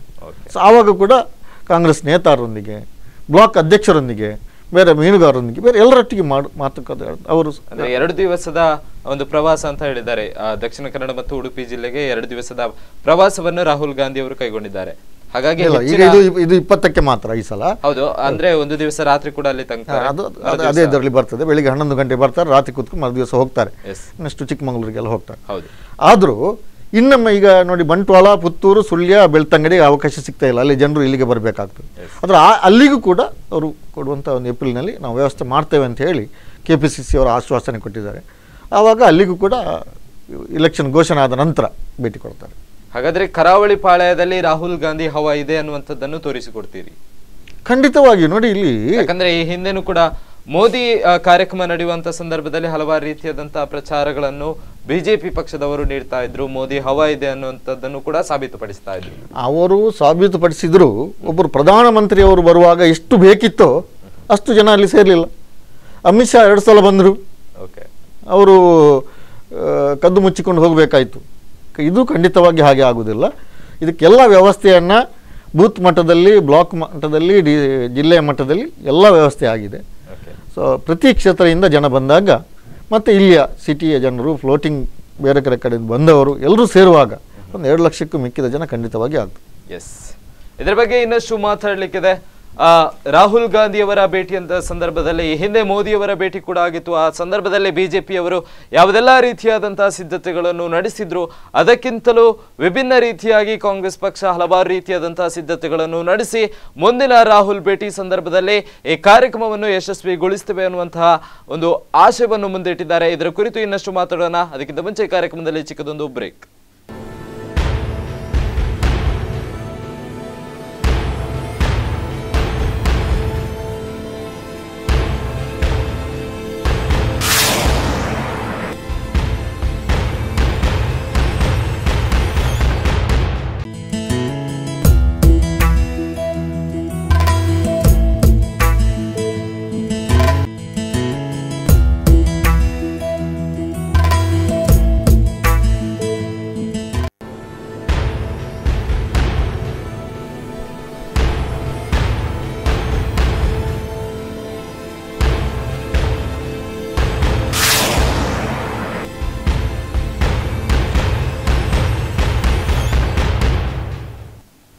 ಎಸ್, ವಿರಾಮದ ಬಳಿಕ ರಾಹುಲ್ ಭೇಟಿ ವಿಶೇಷ ಕಾರ್ಯಕ್ರಮಕ್ಕೆ ಸ್ವಾಗತ. ಆಗತಾನೆ ಮಾತಾಡ್ತಾ ಇದ್ದಾಗೆ ಕರ್ನಾಟಕ ರಾಜ್ಯದನ್ನು ನೋಡ್ತಾ ಇದ್ರೆ ಈ ಹಿಂದೆ ಮೋದಿ ಒಂದು ನಿಲುವಿದೆ, ಕಾಂಗ್ರೆಸ್ ಮುಕ್ತ ಭಾರತ ಮಾಡ್ತೇವೆ ಅನ್ನುವಂಥ ಶಪಥವನ್ನು ಮಾಡ್ತಾ ಇದ್ದಾರೆ. ಅಂದ್ರೆ ಕರ್ನಾಟಕವನ್ನು ಕೇಂದ್ರವಾಗಿ ಇಟ್ಟುಕೊಂಡು ಹೇಳಿದಂತ ಮಾತಿದು. ಯಾಕಂತ ಹೇಳಿದ್ರೆ ಮೇನ್ ಆಗಿರುವಂತಹ ಟಾರ್ಗೆಟ್ ಈಗ ಕರ್ನಾಟಕ ಮೋದಿ ಅವರಿಗೆ ಆಗಿರ್ಬೋದು ಅಥವಾ ಬಿಜೆಪಿ ಪಕ್ಷಕ್ಕೆ ಮುಖ್ಯವಾದಂತಹ ಉದ್ದೇಶ ಅನ್ನುವಂಥದ್ದಿರುವುದು ಕರ್ನಾಟಕದ ಮೇಲೆ. ಹಾಗಾಗಿ ಅವರ ಮಾತು ಏನಿದೆ ಅದು ಕಾಂಗ್ರೆಸ್ ಮುಕ್ತ ಭಾರತ ಅನ್ನುವಂಥದ್ದು. ನೋಡಿ, ಇಲ್ಲಿ ಫ್ರೀ ಪೋಲ್ ಆದರೆ, ಓಕೆ, ಅಂದರೆ ನ್ಯಾಯಸಮ್ಮತ ಚುನಾವಣೆ ಆದರೆ ಖಂಡಿತವಾಗಿ ಇಲ್ಲಿ ಬಿಜೆಪಿಗೆ ನೆಲೆ ಇಲ್ಲ.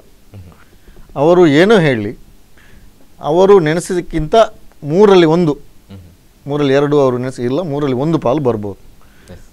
ಮತ್ತು ಕಾಂಗ್ರೆಸ್ ಪಕ್ಷ ಮೊದಲಿಗಿಂತಲೂ ಜಾಸ್ತಿ ಸುದೃಢವಾಗಿದೆ. ಅವರು ಹೇಳಲಿಕ್ಕೆ ಹೇಳ್ತಾರೆ, ಅವರ ಬಿ ಜೆ ಪಿಯಲ್ಲಿ ಈಗ ಮಾನ್ಯ ಯಡಿಯೂರಪ್ಪರವರಿಗೆ 75 ವರ್ಷ ದಾಟಿದೆ. ಮೊನ್ನೆ ಬಂದು ಅವರ 75ನೇ ವರ್ಷಕ್ಕೆ ಪ್ರಧಾನಮಂತ್ರಿಯವರೇ ಬಂದು ಹಾರ ಎಲ್ಲ ಹಾಕಿ ಹೋದರು. ಅದರ ಅರ್ಥ ನಿಮಗೆ 75 ವರ್ಷ ಆಗಿದೆ ಅಂತ ಹೇಳಿ ಅವರನ್ನು ಇದು ನಿಮಗೆ ಇಷ್ಟು ಆಗಿದೆ, ಇನ್ನು ನೀವು ಫ್ಯೂಚರ್ಗೆ ಆಗುವುದಿಲ್ಲ ನಮಗೆ ನಾಯಕ ಅಂತ ಹೇಳಿ ಹೋದಂಗಿದೆ. ಇನ್ನು ಅವರ ಯುವ ನಾಯಕರನ್ನು ತರಲಿಕ್ಕೆ ವಿವಾದಾಸ್ಪದ ಹೇಳಿಕೆಯನ್ನು ಬೇರೆಯವರ ಮುಖಾಂತರ ಕೊಡಿಸ್ತಾ ಇದ್ದಾರೆ. ಅದು ಬೇರೆ ಕಡೆ ಆಗಿರ್ಬೋದು, ಇದು ಬಸವಣ್ಣರ ನಾಡು, ಖಂಡಿತವಾಗಿ ಇಲ್ಲಿ ಜನ ಅರ್ಥ ಮಾಡಿಕೊಂಡಿದ್ದಾರೆ. ಮತ್ತು ಸಿದ್ದರಾಮಯ್ಯರ ಹವಾ ಇಡೀ ರಾಜ್ಯದಲ್ಲಿದೆ, ಮತ್ತು ಬೇರೆ ನಾಯಕರದ್ದು ಕೂಡ. ಮತ್ತು ಈಗ ಸೌತ್ ಕೇಂದ್ರಕ್ಕೆ ಬಂದಾಗ ಮೊನ್ನೆ ರಮಣತ್ರ ಇರೋದಾಗಲಿ, ಯುಟಿಕಾದರದ್ದಾಗಲಿ, ಅಭಯಚಂದ್ರ, ಪ್ರತಿ ಕ್ಷೇತ್ರದಲ್ಲಿ ಇಲ್ಲಿ ಒಬ್ಬರವರಾಗಲಿ ಆ ಎಮ್ ಎಲ್ ಎಗಳು ಜನರ ಹತ್ತಿರ ನಾಡಿ ಮಿಡಿತವನ್ನು ಅರಿತುಕೊಂಡು ಅವರ ಎಲ್ಲ ಕೆಲಸಗಳಿಗೆ ಇದು ಮಾಡಿದ್ದಾರೆ. ಆದ್ದರಿಂದ ಬೇರೆ ರಾಜ್ಯದ ಹಾಗೆ ಕರ್ನಾಟಕದಲ್ಲಿ ಕಾಂಗ್ರೆಸ್ಸನ್ನು ಅವರಿಗೆ ಸೋಲಿಸಲಿಕ್ಕೆ ಸಾಧ್ಯ ಇಲ್ಲ. ಮತ್ತು ನ್ಯಾಯಸಮ್ಮತ ಚುನಾವಣೆ ಇಲ್ಲದ್ರೆ EVM ಅಂತ ಹೇಳಿದರೆ ಎವರಿ ವೋಟ್ ಫಾರ್ ಮೋದಿ ಅಂತ ಅವ್ರು ಗ್ರಹಿಸಿ ಆ ರೀತಿ ಕೆಲಸ ಮಾಡಿದರೆ ಮಾತ್ರ ತೊಂದರೆ ಆಗ್ಬೋದು ವಿನ ನ್ಯಾಯಸಮ್ಮತ ಚುನಾವಣೆ ಖಂಡಿತವಾಗಿ ನಡೀತದೆ. ಎಲೆಕ್ಷನ್ ಕಮಿಷನ್ ಇದೆ. ಮತ್ತು ಇಲ್ಲದಿದ್ದರೆ ಅವರಿಗೆ ಖಂಡಿತವಾಗಿ ಸಾಧ್ಯ ಇಲ್ಲ. ಇದು ಅವರ ಭ್ರಮಾಲೋಕ. ಈಗ ರಾಹುಲ್ ಗಾಂಧಿ ಅವರನ್ನು ಕರಾವಳಿಗೆ ತಂದಿರುವಂತಹ ಉದ್ದೇಶ ಏನು ಅಂತ, ಯಾಕಂತ ಹೇಳಿದ್ರೆ ಒಬ್ಬ ಯುವ ನಾಯಕ, ಅವರ ನಾಯಕತ್ವದಲ್ಲಿ ಈಗ ತಾನೇ ಬೆಳವಣಿಗೆ ಕಾಣ್ತಾ ಇದೆ. ಇಂಥ ಸಂದರ್ಭದಲ್ಲಿ ಅವರನ್ನು ರಾಷ್ಟ್ರೀಯ ಅಧ್ಯಕ್ಷನಾಗಿ ಮಾಡಿಕೊಂಡು ಕಾಂಗ್ರೆಸ್ ಅನ್ನು ಮುನ್ನಡೆಸುವಂತಹ ಒಂದು ಹೆಗಲು ಕೊಟ್ಟಿದ್ದೀರಾ. ರಾಷ್ಟ್ರಾಧ್ಯಕ್ಷ ಮಾಡಿದ್ದಲ್ಲ, ಚುನಾವಣೆಯಲ್ಲಿ ಅವರಿಗೆ ಯಾರು ಕಂಟೆಸ್ಟ್ ಮಾಡಿಲ್ಲ. ಸೊ ಚುನಾವಣೆ ಪ್ರಕ್ರಿಯೆಯಲ್ಲಿ ಅವರು ಆಯ್ಕೆಯಾಗಿದ್ದಾರೆ. ಮತ್ತು ಎಲ್ಲರಲ್ಲಿ ಈಗ ನಮ್ಮಲ್ಲಿ ಕೂಡ ಪ್ರಾಯ ಬಂದಾಗ ಪ್ರಬುದ್ಧತೆ ಜಾಸ್ತಿ ಆಗ್ತಾ ಹೋಗ್ತದೆ. ಈಗ ನೋಡಿ, ಅವರ ಪ್ರತಿಯೊಂದು, ಈಗ ನೀವು ಮೊನ್ನೆ ಸಿಂಗಾಪುರಲ್ಲಿ ಹೋದ್ರು, ಅವರು ಮಾತನಾಡಿದರು, ನಾನು ಮೋದಿ ಹಾಗೆ ದ್ವೇಷವನ್ನು ಕಲಿತುಕೊಂಡಿಲ್ಲ, ನಮ್ಮನ್ನು ದ್ವೇಷವನ್ನು ಕೂಡ ಪ್ರೀತಿಸ್ಲಿಕ್ಕೆ ಕಲಿತಿದ್ದೇನೆ ಅಂತ ಹೇಳಿದರು. ಅಡ್ವಾಣಿಯವರು, ನೀವು ಮೊನ್ನೆ ಮಾನ್ಯ ಮೋದಿಯವರು ಅವರ ಗುರು ಅಡ್ವಾಣಿಯವರನ್ನು ಮತ್ತು BJP ಪಕ್ಷವನ್ನು ಕಟ್ಟಿ ಬೆಳೆಸಿದ ಒಂದು ಅಡ್ವಾಣಿಯವರನ್ನು ಒಂದು ಸಭೆಯಲ್ಲಿ ಅವರು ಎಷ್ಟು ಪ್ರಾಯದವರು ಕೈ ಮುಗಿಯುವಾಗ ಅವರನ್ನು ಕಡೆಗಣಿಸಿ ಹೇಗೆ ಮುಂದೆ ಹೋದರು ಅಂತೇಳಿ ನೀವು ಮಾಧ್ಯಮದಲ್ಲಿ ನೋಡಿದ್ದೀರಿ. ಅಂಥ ಒಂದು ಸೀನಿಯರ್ ಮ್ಯಾನಿಗೆ ಲೋಕಸಭೆಯಲ್ಲಿ ಹೋಗಿ ಕುಶಲ ಮಾತನಾಡಿ ಅಡ್ವಾಣಿಯವರನ್ನು ಭೇಟಿಯಾಗಿ ಗೌರವ ಕೊಡ್ತಾರೆ. ಮತ್ತು ಯಾರು ವಿರೋಧ ಒಂದು ಕ್ವಶನ್ ಕೇಳಿ, ಪ್ರಶ್ನೆ ಕೇಳಿ, ಅದನ್ನು ಅವರು ವೈಯಕ್ತಿಕವಾಗಿ ತೆಗೆದುಕೊಳ್ಳೋದಿಲ್ಲ, ಹೆಚ್ಚು ಕಡಿಮೆ ಸರಿ ಮಾಡಿಕೊಳ್ತಾರೆ. ಅಂಥ ಒಂದು ಪ್ರಬುದ್ಧತೆ ಅದು ರಾಹುಲ್ ಗಾಂಧಿಯವರಲ್ಲಿದೆ. ಅದೇ ಮೋದಿಯವರಲ್ಲಿಲ್ಲ. ಅವರು ಕೋಪ ಪಟ್ಟುಕೊಳ್ತಾರೆ. ಅದನ್ನು ಏನಾದರೂ ಅವರ ಹೆಚ್ಚು ಕಡಿಮೆಯನ್ನು ತೋರಿಸಿಕೊಟ್ರೆ ತನ್ನ ವೈರಿ ಅಂತ ತಿಳ್ಕೊಳ್ತಾರೆ. ಅಂಥದ್ದು ಆಗಬಾರ್ದು. ಆ ವ್ಯಕ್ತಿತ್ವದಲ್ಲಿ ರಾಹುಲ್ ಗಾಂಧಿಯವರು ಮೇಲ್ಮಟ್ಟದಲ್ಲಿದ್ದಾರೆ. ಈಗ ರಾಹುಲ್ ಗಾಂಧಿ ಆಗಿರ್ಬೋದು ಅಥವಾ ಕಾಂಗ್ರೆಸ್ ಪಕ್ಷಕ್ಕೆ ನೇರವಾದಂತಹ ಟಾರ್ಗೆಟ್ ಯಾವುದು, ಬಿಜೆಪಿ ಅಥವಾ ಮೋದಿನ ಅಂತ ಹೇಳಿ? ನೋಡಿ, ಮೋದಿ ಅಂತ ಹೇಳಿ ಅಲ್ಲ, BJP ಗೆದ್ದರೆ ಮೋದಿ ಅಲ್ಲದ್ರೆ ಇನ್ನೊಬ್ಬರು ಆಗ್ಬೋದು. ಅದಕ್ಕಾಗಿ BJPಯೇ ಪಕ್ಷ ಅದು ಬರಬಾರ್ದು. ಯಾಕಂತ ಹೇಳಿದ್ರೆ ಅದು ಒಂದು ಸಂವಿಧಾನ ವಿರೋಧ, ಮತ್ತು ರಿಸರ್ವೇಷನ್ ಮೀಸಲಾತಿಯ ವಿರೋಧ, ಅಲ್ಪಸಂಖ್ಯಾತರ ದಲಿತರ ವಿರೋಧ, ಮನು ಸಂಸ್ಕೃತಿಯನ್ನು ಮಾತ್ರ ತರಬೇಕಂತೇಳಿ ಪ್ರತಿಪಾದನೆ ಮಾಡ್ತಾರೆ. ಸೊ ಇದೆಲ್ಲ ಎಲ್ಲರನ್ನೂ ಜೋಡಿಸಿಕೊಂಡು ಹೋಗಿ BJPಗೆ ಸಾಧ್ಯ ಆಗುವುದಿಲ್ಲ. ಹಾಗಾದ್ರೆ ಸಿದ್ದರಾಮಯ್ಯನ ಸರ್ಕಾರ ಇದು ಯಾವ ಮಾತಿಗೂ ಕೂಡ ಮುಖ್ಯವಾಗಿಲ್ಲ. ಹಾಗಾದ್ರೆ ನೋಡಿ, ಅವರು ಮೊನ್ನೆ ಏನು ಮೀಸಲಾತಿ ಅಂತ ಹೇಳಿದರೆ ಸಂವಿಧಾನದಲ್ಲಿ reserving seats for the purpose of adequate representation ಅಂತ ಇದೆ. ಸೊ ಉದ್ದೇಶ ಸಂವಿಧಾನದ್ದು ಎಡಕ್ವೇಟ್, ಸಾಕಷ್ಟು ಅವಕಾಶ ಕೊಡಬೇಕು ಅಂತೇಳಿ. ಜನರಿಗೆ ಯಾವ ಕಮ್ಯುನಿಟಿಯವರಿಗೆ ಅವಕಾಶ ಇಲ್ಲ ಅಲ್ಲಿ ಕೊಡಬೇಕು. ಆವಾಗ ಸೀಟನ್ನು ಮೀಸಲಿಡುವುದು. ಮೀಸಲಾತಿ ನೀತಿ ಅಲ್ಲ, ಆದರೆ ಈಗ ಸರ್ಕಾರಗಳು ಏನೋ ಒಂದು ತಪ್ಪು ತಿಳುವಳಿಕೆಯಿಂದಾಗಿ ಮೀಸಲಾತಿ ನೀತಿ ಅಂತ ಆಗಿದೆ. ಅದನ್ನು ರೆಪ್ರೆಸೆಂಟೇಷನ್ ನೀತಿ ಅಂತ ಹೇಳಿ ಮಾಡಿದರೆ ಎಲ್ರಿಗೂ ಅವರದನ್ನು ಮೊನ್ನೆ ಹೇಳಿದ್ರು, ನಾವು 75-78% ವರೆಗೆ ರೆಪ್ರೆಸೆಂಟೇಷನ್ ಕೊಡಬೇಕು ಅಂತೇಳಿ. ಅದಕ್ಕೆ ನಾನು ಸೂಕ್ತ ತಿದ್ದುಪಡಿ ತರಲಿಕ್ಕೆ ಪ್ರಪೋಸ್ ಮಾಡ್ತೇನೆ ಅಂತ.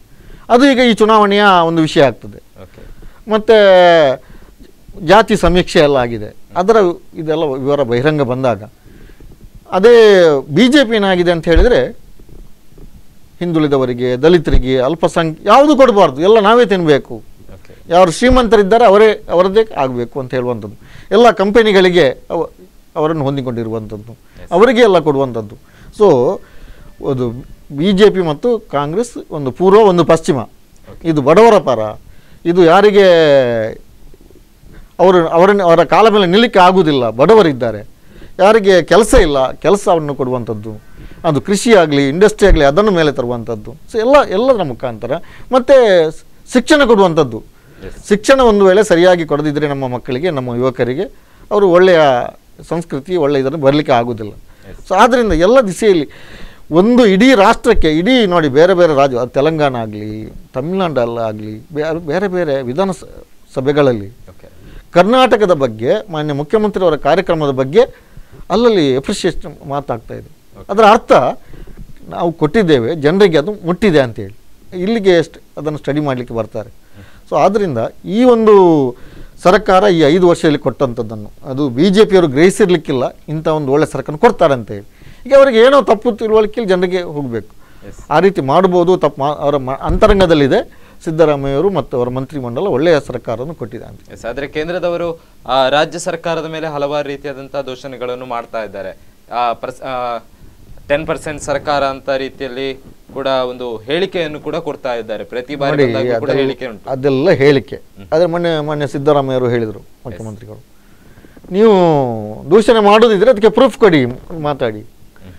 ಒಂದು ಪ್ರಧಾನಮಂತ್ರಿಯವರು, ಈಗ ನೀವು ಮೊದಲಿನ ಪ್ರಧಾನಮಂತ್ರಿ ನೋಡಿದ್ದೀರಿ, ಬೇರೆ ಲೀಡರ್ಗಳು ಬಂದು ಏನೋ ಮಾತಾಡ್ಬೋದು, ಒಬ್ಬರು ಪ್ರಧಾನಮಂತ್ರಿಗಳು ಅವರ ಸೀಟಿಗೆ ಸಂಬಂಧಿಸಿ ಒಂದು ಗೌರವವನ್ನು ತೋರಿಸಿ ಮಾತಾಡ್ತಾ ಇದ್ರು. ಆದರೆ ಮಾನ್ಯ ಮೋದಿ ಬಂದವರು ಒಂದು ಬಿ ಜೆ ಪಿಯ ಒಂದು ಸಾಮಾನ್ಯ ಕಾರ್ಯಕರ್ತ ಮಾತನಾಡುವ ಹಾಗೆ ಏನೂ ಪುರಾವೆ ಇಲ್ಲದೆ ಮಾತನಾಡಿದರು. ಸೊ ಅವರ ಆ ಪ್ರಧಾನಮಂತ್ರಿಯ ಒಂದು ಗೌರವವನ್ನು ಅದು ಕೆಳಗೆ ತರ್ತದೆ. ಹಾಗೆ ಆಗಬಾರ್ದಿತ್ತು. ಬೇರೆಯವರು ಮಾತಾಡಲಿ, ಪಾರ್ಟಿ ಅಧ್ಯಕ್ಷರು ಮಾತಾಡಲಿ, ಅದಕ್ಕೆ ಮಾತಿಗೆ ಮಾತು ಕೊಡುವ ಒಂದು ಪ್ರಧಾನಮಂತ್ರಿಗಳು ತನ್ನಲ್ಲಿ ಏನೂ ಅದಕ್ಕೆ ಪ್ರೂಫ್ ಇಲ್ಲದೆ, ಅದೇ ನೋಡಿ ಅವರ ಪಕ್ಷದಲ್ಲಿ ಎಷ್ಟು ಹಣ ಸಿಕ್ಕಿದರೆ, ಎಷ್ಟು ದುರುಪಯೋಗ ಆದರೆ, ಎಷ್ಟು ದಾಳಿ ಮಾಡೋದಿಲ್ಲ. ಬೇರೆಯವ್ರದ್ದು ಸ್ವಲ್ಪ ವ್ಯತ್ಯಾಸ ಬಂದರೆ ಅಲ್ಲಿಗೆ ದಾಳಿ ಮಾಡೋದು, ಅಥವಾ ದಾಳಿ ಮಾಡಿದ ಮೇಲೆ ಕ್ರಿಯೇಟ್ ಮಾಡಿ ಅವರ ಮಾನಹಾರಣ ಮಾಡಲಿಕ್ಕೆ ಪ್ರಯತ್ನ ಮಾಡುವಂಥದ್ದು ವಿರೋಧ ಪಕ್ಷಗಳನ್ನು. ಅಥವಾ ಈಗ ನೋಡಿ, ನಿನ್ನೆ ಪ್ರಕಾಶ್ ರೈ ಅವರು ಬಂದರು, ಅಲ್ಲಿ ಅವರೇ ಹೇಳಿದರು ವಿಮಾನದಲ್ಲಿ ಬಂದಾಗ ಅವರಿಗೆ ಅಲ್ಲಿ ಬೆದರಿಕೆ ಕೊಟ್ಟರು ಅಂತೇಳಿ. ಸೊ ಮಾತನಾಡಲಿಕ್ಕೆ ಪ್ರಜಾಪ್ರಭುತ್ವ ರಾಷ್ಟ್ರ ಹೌದು, ನಮ್ಮ ವ್ಯೂವನ್ನು ಪ್ರದರ್ಶನ ಹೇಳಲಿಕ್ಕೆ ಆಗುವಂಥ ಸ್ಥಿತಿಯನ್ನು, ಭಯವನ್ನು ಕ್ರಿಯೇಟ್ ಮಾಡ್ತಾ ಇದ್ದಾರೆ. ಸೊ ಒಂದು ಭಯವನ್ನು ಉಂಟು ಮಾಡುವಂಥ ಒಂದು ಪಕ್ಷ ಅದು ರಾಷ್ಟ್ರವನ್ನು, ರಾಜ್ಯವನ್ನು ಆಳಲಿಕ್ಕೆ ಅನರ್ಹ. ಆದ್ದರಿಂದ ಅವರು ಹೇಳಿದ್ದು ಎಲ್ಲ ಸುಳ್ಳು. ಅದನ್ನು ಆ ಸುಳ್ಳನ್ನು ಮನುಷ್ಯರು ನಂಬೋದಿಲ್ಲ, ಅದಕ್ಕೆ ಪ್ರೂಫ್ ಕೊಟ್ಟರೆ ಮಾತ್ರ. ಹಾಗಾದರೆ ರಾಹುಲ್ ಗಾಂಧಿ ನೇತೃತ್ವದಲ್ಲಿ ಈ ಬಾರಿ ಚುನಾವಣೆ ಕಾಂಗ್ರೆಸ್ ಪಾಲಾಗಲಿದೆ. ಖಂಡಿತವಾಗಿಯೂ ನೋಡಿ, ಅದಕ್ಕೆ ಪೂರಕವಾದ ಆಡಳಿತವನ್ನು ಮಾನ್ಯ ಮುಖ್ಯಮಂತ್ರಿ ಸಿದ್ದರಾಮಯ್ಯವರ ನೇತೃತ್ವದಲ್ಲಿ ಇಲ್ಲಿ ನಾವು ಕೊಟ್ಟಿದ್ದೇವೆ. ಮತ್ತು ರಾಹುಲ್ ಗಾಂಧಿಯವರು ಈಗ ಬಂದಾಗ, ಈಗ ಅದು ಬಾಂಬೆ ಕರ್ನಾಟಕ ಆಗಲಿ, ಹೈದರಾಬಾದ್ ಕರ್ನಾಟಕ ಆಗಲಿ, ಮೈಸೂರು ಕರ್ನಾಟಕ ಆಗಲಿ, ಈಗ ಇಲ್ಲಿ ಮೆಡ್ರಾಸ್ ಕರ್ನಾಟಕ ಆಗಲಿ, ಈಗ ಈ ಕರಾವಳಿ ಪ್ರಾಂತ್ಯ ಮೆಡ್ರಾಸ್ಗೆ ಏರಿಯಾಕ್ಕೆ ಸಂಬಂಧಪಟ್ಟದ್ದು ಮೊದಲಿದ್ದು. ಆದ್ದರಿಂದ ಬೇರೆ ಬೇರೆ ಕಡೆಗೆ ಅವರಿಗೆ ಹೋಗಬೇಕು, ವಿಸಿಟ್ ಕೊಡ್ತಾರೆ. ನೆಕ್ಸ್ಟ್ ಮಲೆನಾಡಿಗೆ ವಿಸಿಟ್ ಕೊಡ್ತಾರೆ. ಖಂಡಿತವಾಗಿ ಈ ಒಂದು ಕಾಂಗ್ರೆಸ್ಸಿಗೆ ನಾವೀಗ ಮಾತಾಡ್ತಾ ಹೋಗುವ, ನಾವು ನೋಡ್ತಾ ಇರುವಾಗ, ಜನರನ್ನು ಭೇಟಿ ಆಗ್ತಾ ಇರುವಾಗ, ಖಂಡಿತವಾಗಿ ಕಾಂಗ್ರೆಸ್ಸಿನ ಮಟ್ಟಿಗೆ ಕಾಂಗ್ರೆಸ್ ಬರಬೇಕು, ಇನ್ನೊಮ್ಮೆ ಇಲ್ಲಿ ಆಳ್ವಿಕೆ ಕೊಡಬೇಕು. ಇಂಥ ಒಂದು ಕಾರ್ಯಕ್ರಮ ಬಡವರ ಪರ, ತುಳಿತಕ್ಕೊಳಪಟ್ಟವರ ಪರ, ಮತ್ತು ಯಾರಿಗೂ ವಿರೋಧ ಇಲ್ಲದೆ, ಅದು ಈಗ ಬೇರೆ ಮೇಲ್ಜಾತಿಯವರಾಗಲಿ ಶ್ರೀಮಂತರಾಗಲಿ ಅವರಿಗೂ ಅದು ತೊಂದರೆ ಕೊಡದೆ ಒಂದು ಒಳ್ಳೆಯ ಸರ್ಕಾರವನ್ನು ಕೊಟ್ಟಂಥ ಈ ಒಂದು ಸರ್ಕಾರ ಬರಬೇಕಂತ ಇದೆ. ಮತ್ತು ಕೆಲವರು ವಿರೋಧ ಪಕ್ಷದಲ್ಲಿ ಇರ್ತಾರೆ, ಆದರೆ ಅಂತೂ ಇಲ್ಲಿ ಕರ್ನಾಟಕದಲ್ಲಿ ಕಾಂಗ್ರೆಸ್ ಸೋಲಿಸಲಿಕ್ಕೆ ವಿರೋಧ ಪಕ್ಷ ಖಂಡಿತವಾಗಿ ಆಗುವುದಿಲ್ಲ. ಹಾಗಾದ್ರೆ ಯಾವೆಲ್ಲ ರೀತಿಯಾದಂತಹ ಪೂರ್ವ ಸಿದ್ಧತೆ ನಡೀತಾ ಇದೆ? ಈಗ ಚುನಾವಣೆ ಸಂದರ್ಭದಲ್ಲಿ ರಾಜ್ಯ ಸರ್ಕಾರದಿಂದ ಯಾವೆಲ್ಲ ರೀತಿಯ ಸಿದ್ಧತೆಗಳು ನಡೆದಿದೆ ಚುನಾವಣೆಯನ್ನು ಎದುರಿಸಲಿಕ್ಕೆ? ನೋಡಿ, ರಾಜ್ಯ ಸರ್ಕಾರ ನಾವು ಏನು ಮಾಡಿದ್ದೇವೆ ಅಂತೇಳಿ ರಾಜ್ಯ ಸರ್ಕಾರದ ಕಾರ್ಯಕ್ರಮಗಳನ್ನು ಮಾಡ್ತಾರೆ. ಪಕ್ಷದ ಕಾರ್ಯಕ್ರಮ, ರಾಜ್ಯ ಸರ್ಕಾರದ ಕಾರ್ಯಕ್ರಮ. ಈಗ ನಾಡ್ದು ಇದಾಗುವಂಥದ್ದು ಪಕ್ಷದ ಕಾರ್ಯಕ್ರಮ 20ರದ್ದು. ಸೊ ರಾಜ್ಯ ಸರ್ಕಾರದ್ದು ಎಷ್ಟೋ ಕಾರ್ಯಕ್ರಮ ಪ್ರತಿ ಜಿಲ್ಲೆಯಲ್ಲಿ ಆಗಿದೆ. ಜನರಿಗೆ ಹೇಳಿದ್ದಾರೆ, ನೋಡಿ, ಯಾವುದೆಲ್ಲ ಕೆಲಸಗಳಿಗೆ, ಕಾರ್ಯಕ್ರಮಗಳಿಗೆ, ಅಭಿವೃದ್ಧಿ ಕಾರ್ಯಕ್ರಮ ಹಣ ಇಟ್ಟಿತ್ತ ಅದೆಲ್ಲವೂ ಬಹಳ ವೇಗೋಪಾದಿಯಲ್ಲಿ ಆಗ್ತಾಯಿದೆ. ಮತ್ತು ಜನರು ಎಲ್ಲರೂ, ಒಬ್ಬ ಹಸಿದವನಿಗೆ ಗೊತ್ತು, ಹಸಿವಾದಾಗ ಒಂದು ಊಟಕ್ಕೆ ಇಲ್ಲದೆ ಆವಾಗ ಈ ಅಕ್ಕಿ ಕೊಟ್ಟಿದ್ದಾರೆ, ಮತ್ತು ಕೆಲಸ ಕೊಟ್ಟಿದ್ದಾರೆ, ನರೇಗಾದ ಮುಖಾಂತರ ಕೆಲಸ ಕೊಟ್ಟಿದ್ದಾರೆ, ಜಿಲ್ಲಾ ಪಂಚಾಯತ್, ಗ್ರಾಮ ಪಂಚಾಯತ್ನ ಮುಖಾಂತರ. ಸೊ ಮತ್ತು ಕರ್ನಾಟಕದಲ್ಲಿ ಮಾತ್ರ ನಮಗೆ ಈ ಕೆಲಸ ಇಲ್ಲ, ಉದ್ಯೋಗ ಇಲ್ಲ ಅಂತ ಹೇಳೋ ಸ್ಥಿತಿ ಇಲ್ಲ. ಆದರೆ ಬೇರೆ ರಾಜ್ಯಕ್ಕೆ ನೋಡಿದರೆ, ನಾವೀಗ ಬಾಂಬೆಯಿಂದ ಬಂದವರು, ಗುಜರಾತ್ನಿಂದ ಬಂದವರು ಇಲ್ಲಿ ಕೇಳಿದರೆ ನಮ್ಮ ಸ್ಥಿತಿ ಏನು ಹೇಳಲಿಕ್ಕೆ ಆಗೋದಿಲ್ಲ. ಈಗ ಮೊನ್ನೆ ಬಾಂಬೆಯಲ್ಲಿ ರೈತರು ಕಾಲ್ನಡಿಗೆಯಲ್ಲಿ ಹೋದರು, ಅದು ಮಾಧ್ಯಮದಲ್ಲಿ ಬರಲಿಲ್ಲ. ಆದರೂ ಅದರ ಅರ್ಥ ಜನರು ತಿರುಗಿ ಬೀಳಲಿಲ್ಲ ಅಂತ ಹೇಳಿ ಅಲ್ಲ. ಸೊ ಜನರು ಎಲ್ಲೋ ತಿರುಗಿ ಬಿದ್ದಿದ್ದಾರೆ. ಈ ಒಂದು ಇಲ್ಲಿಯ ಚುನಾವಣೆ ಖಂಡಿತವಾಗಿ ಅವರಿಗೆ, ಅದರ BJPಗೆ ನೀವು ಎಲ್ಲಿದ್ದೀರಂತ ತೋರಿಸಿಕೊಡ್ತದೆ. ಮತ್ತು ಖಂಡಿತವಾಗಿ ಮತ್ತೆ ಲೋಕಸಭೆಯಲ್ಲಿ ಕೂಡ ಕಾಂಗ್ರೆಸ್ ನೇತೃತ್ವ ಸರ್ಕಾರ ಬರಲಿಕ್ಕೆ ಖಂಡಿತವಾಗಿ ಮಾರ್ಚ್ 20ರಂದು ನಡೆಯುವಂತಹ ಈ ಒಂದು ರಾಹುಲ್ ಭೇಟಿ, ಈ ಕಾರ್ಯಕ್ರಮ ಇದು ಅಭಿವೃದ್ಧಿಯ ಪಥವಾಗಿ ನಡೆಯುವಂತಹ ಕಾರ್ಯಕ್ರಮ ಅಥವಾ BJPಗೆ ತಿರುಗೇಟು ನೀಡುವಂತಹ ಕಾರ್ಯಕ್ರಮ ಅಂತ ಹೇಳಿ? ಏನು ಅಭಿವೃದ್ಧಿ ಮಾಡಿದ್ದೇವೆ ಅದನ್ನು ತೋರಿಸಿಕೊಡುವಂಥದ್ದು. ಮತ್ತೆ ಅವರು ಏನು BJPಯವರು ಸುಳ್ಳು ಹೇಳ್ತಾರೆ ಅದು ಸುಳ್ಳು ಅಂತ ಹೇಳಿ ತೋರಿಸಿ ಅವರಿಗೆ ಮನದಟ್ಟು ಮಾಡುವಂಥದ್ದು. ಕರಾವಳಿ ಜನತೆಗೆ ನೇರವಾದ ಉತ್ತರವನ್ನು ನೀಡುವಂಥ ಕಾರ್ಯಕ್ರಮ. ಕರಾವಳಿ ಜನರಿಗೆ ಕೆಲವರು ಇವರು ಸುಳ್ಳು ಹೇಳಿ, ಅಲ್ಲಿ ಮನೆಗೆ ಹೋಗಿ ಸುಳ್ಳು ಹೇಳಿ ಅಥವಾ ಮಾಧ್ಯಮದ ಮುಖಾಂತರ ಸುಳ್ಳು ಹೇಳಿ ಅದನ್ನು ತನ್ನದೇ ಸರಿ ಅಂತೇಳಿ ಬಿಂಬಿಸಲಿಕ್ಕೆ ಪ್ರಯತ್ನಿಸಿರ್ಬೋದು. ಅದು ಅಲ್ಲ, ಇದು ವಿಷಯ ಅಂತ ಹೇಳುವಂಥದ್ದು ರಾಷ್ಟ್ರೀಯ ನಾಯಕರು, ರಾಜ್ಯ ನಾಯಕರೆಲ್ಲ ಬಂದು ಇದು ತಿಳಿಸಿಕೊಟ್ಟರೆ ಖಂಡಿತವಾಗಿಯೂ ಇಲ್ಲಿ ನವ ಚೈತನ್ಯ ತುಂಬುತ್ತದೆ. ಹಾಗಾದ್ರೆ ಕರಾವಳಿ ಭಾಗದಲ್ಲಿ ಅಧಿಕಾರದ ಚುಕ್ಕಾಣಿಯನ್ನು ಭದ್ರಪಡಿಸುವಂತಹ ಒಂದು ಪ್ರಯತ್ನ ಇದು ಭದ್ರಪಡಿಸುವಂಥದ್ದಲ್ಲ, ಕಾಂಗ್ರೆಸ್ ಬರಬೇಕು. ಹಾಗಾದ್ರೆ ಯಾವುದೇ ರೀತಿಯಾದಂತಹ ಭಯ ಇಲ್ಲ ನಿಮಗೆ ಕರಾವಳಿ ಭಾಗದಲ್ಲಿ? ನೋಡಿ, ನಾವು ಮಾಡಿದ ಕೆಲಸದಿಂದಾಗಿ ಭಯ ಇಲ್ಲ, ಇಲ್ಲದ್ರೆ ಭಯ ಇರ್ತಿತ್ತು. ಒಳ್ಳೆಯ ಆಡಳಿತ ಕೊಟ್ಟು ಜನರು ಸಹೋದರರಾಗಿ ಅಣ್ಣ ತಮ್ಮದರಾಗಿ ಬಾಳುವಂತ. ನೋಡಿ, BJP ಎಷ್ಟೋ ಟ್ರೈ ಮಾಡಿದರು ಇಲ್ಲಿ ಕರಾವಳಿಯಲ್ಲಿ ಇನ್ನೊಮ್ಮೆ ಕೋಮುಗಲಭೆ ಸೃಷ್ಟಿಸಿ ಆ ಒಂದು ಇದರಿಂದ ನಾವು ವೋಟ್ ಕ್ಯಾಪ್ಚರ್ ಮಾಡಬೇಕಂತ. ಅದನ್ನು ಮಾಡಲಿಕ್ಕೆ ಮಾನ್ಯ ಸಿದ್ದರಾಮಯ್ಯವರು ಮತ್ತು ಇಲ್ಲಿ ಉಸ್ತುವಾರಿ ಸಚಿವರು ಬಿಡಲಿಲ್ಲ. ಖಂಡಿತವಾಗಿ ಯಶಸ್ವಿಯಾಗಿದ್ದೇವೆ. ಮತ್ತು ಈಗ ನೋಡಿ, ಗೌರಿ ಲಂಕೇಶ್ ಪ್ರಕರಣ, ಅದರಲ್ಲಿ ಕೂಡ ಕರಾವಳಿಯ ನಂಟು ಕೇಳಿ ಬರ್ತಾ ಇದೆ. ಸೊ ಅದರಿಂದ ಪ್ರತಿಯೊಂದು ಇಲ್ಲಿ ಏನು ಒಳ್ಳೆಯ ಕೆಲಸ ಮಾಡಿದಾಗ, ಒಳ್ಳೆಯ ಅಭಿಪ್ರಾಯ ಕೊಟ್ಟಾಗ ಅವರನ್ನು ಮೂಲೆಗುಂಪು ಮಾಡುವಂಥ ಪ್ರಯತ್ನ, ಹೆದರಿಸುವಂಥ ಮನೋಭಾವ BJPಯವರಿಂದ ಆಗ್ತಾಯಿತ್ತು, ಅಥವಾ ಅವರ ಪರಿವಾರದಿಂದ ಆಗ್ತಾಯಿತ್ತು. ಅದು ಎಲ್ಲದಕ್ಕೂ ಈಗ ಒಂದು ಫುಲ್ ಸ್ಟಾಪ್ ಬೀಳುವಂಥ ಕಾಲ ಬಂದಿದೆ.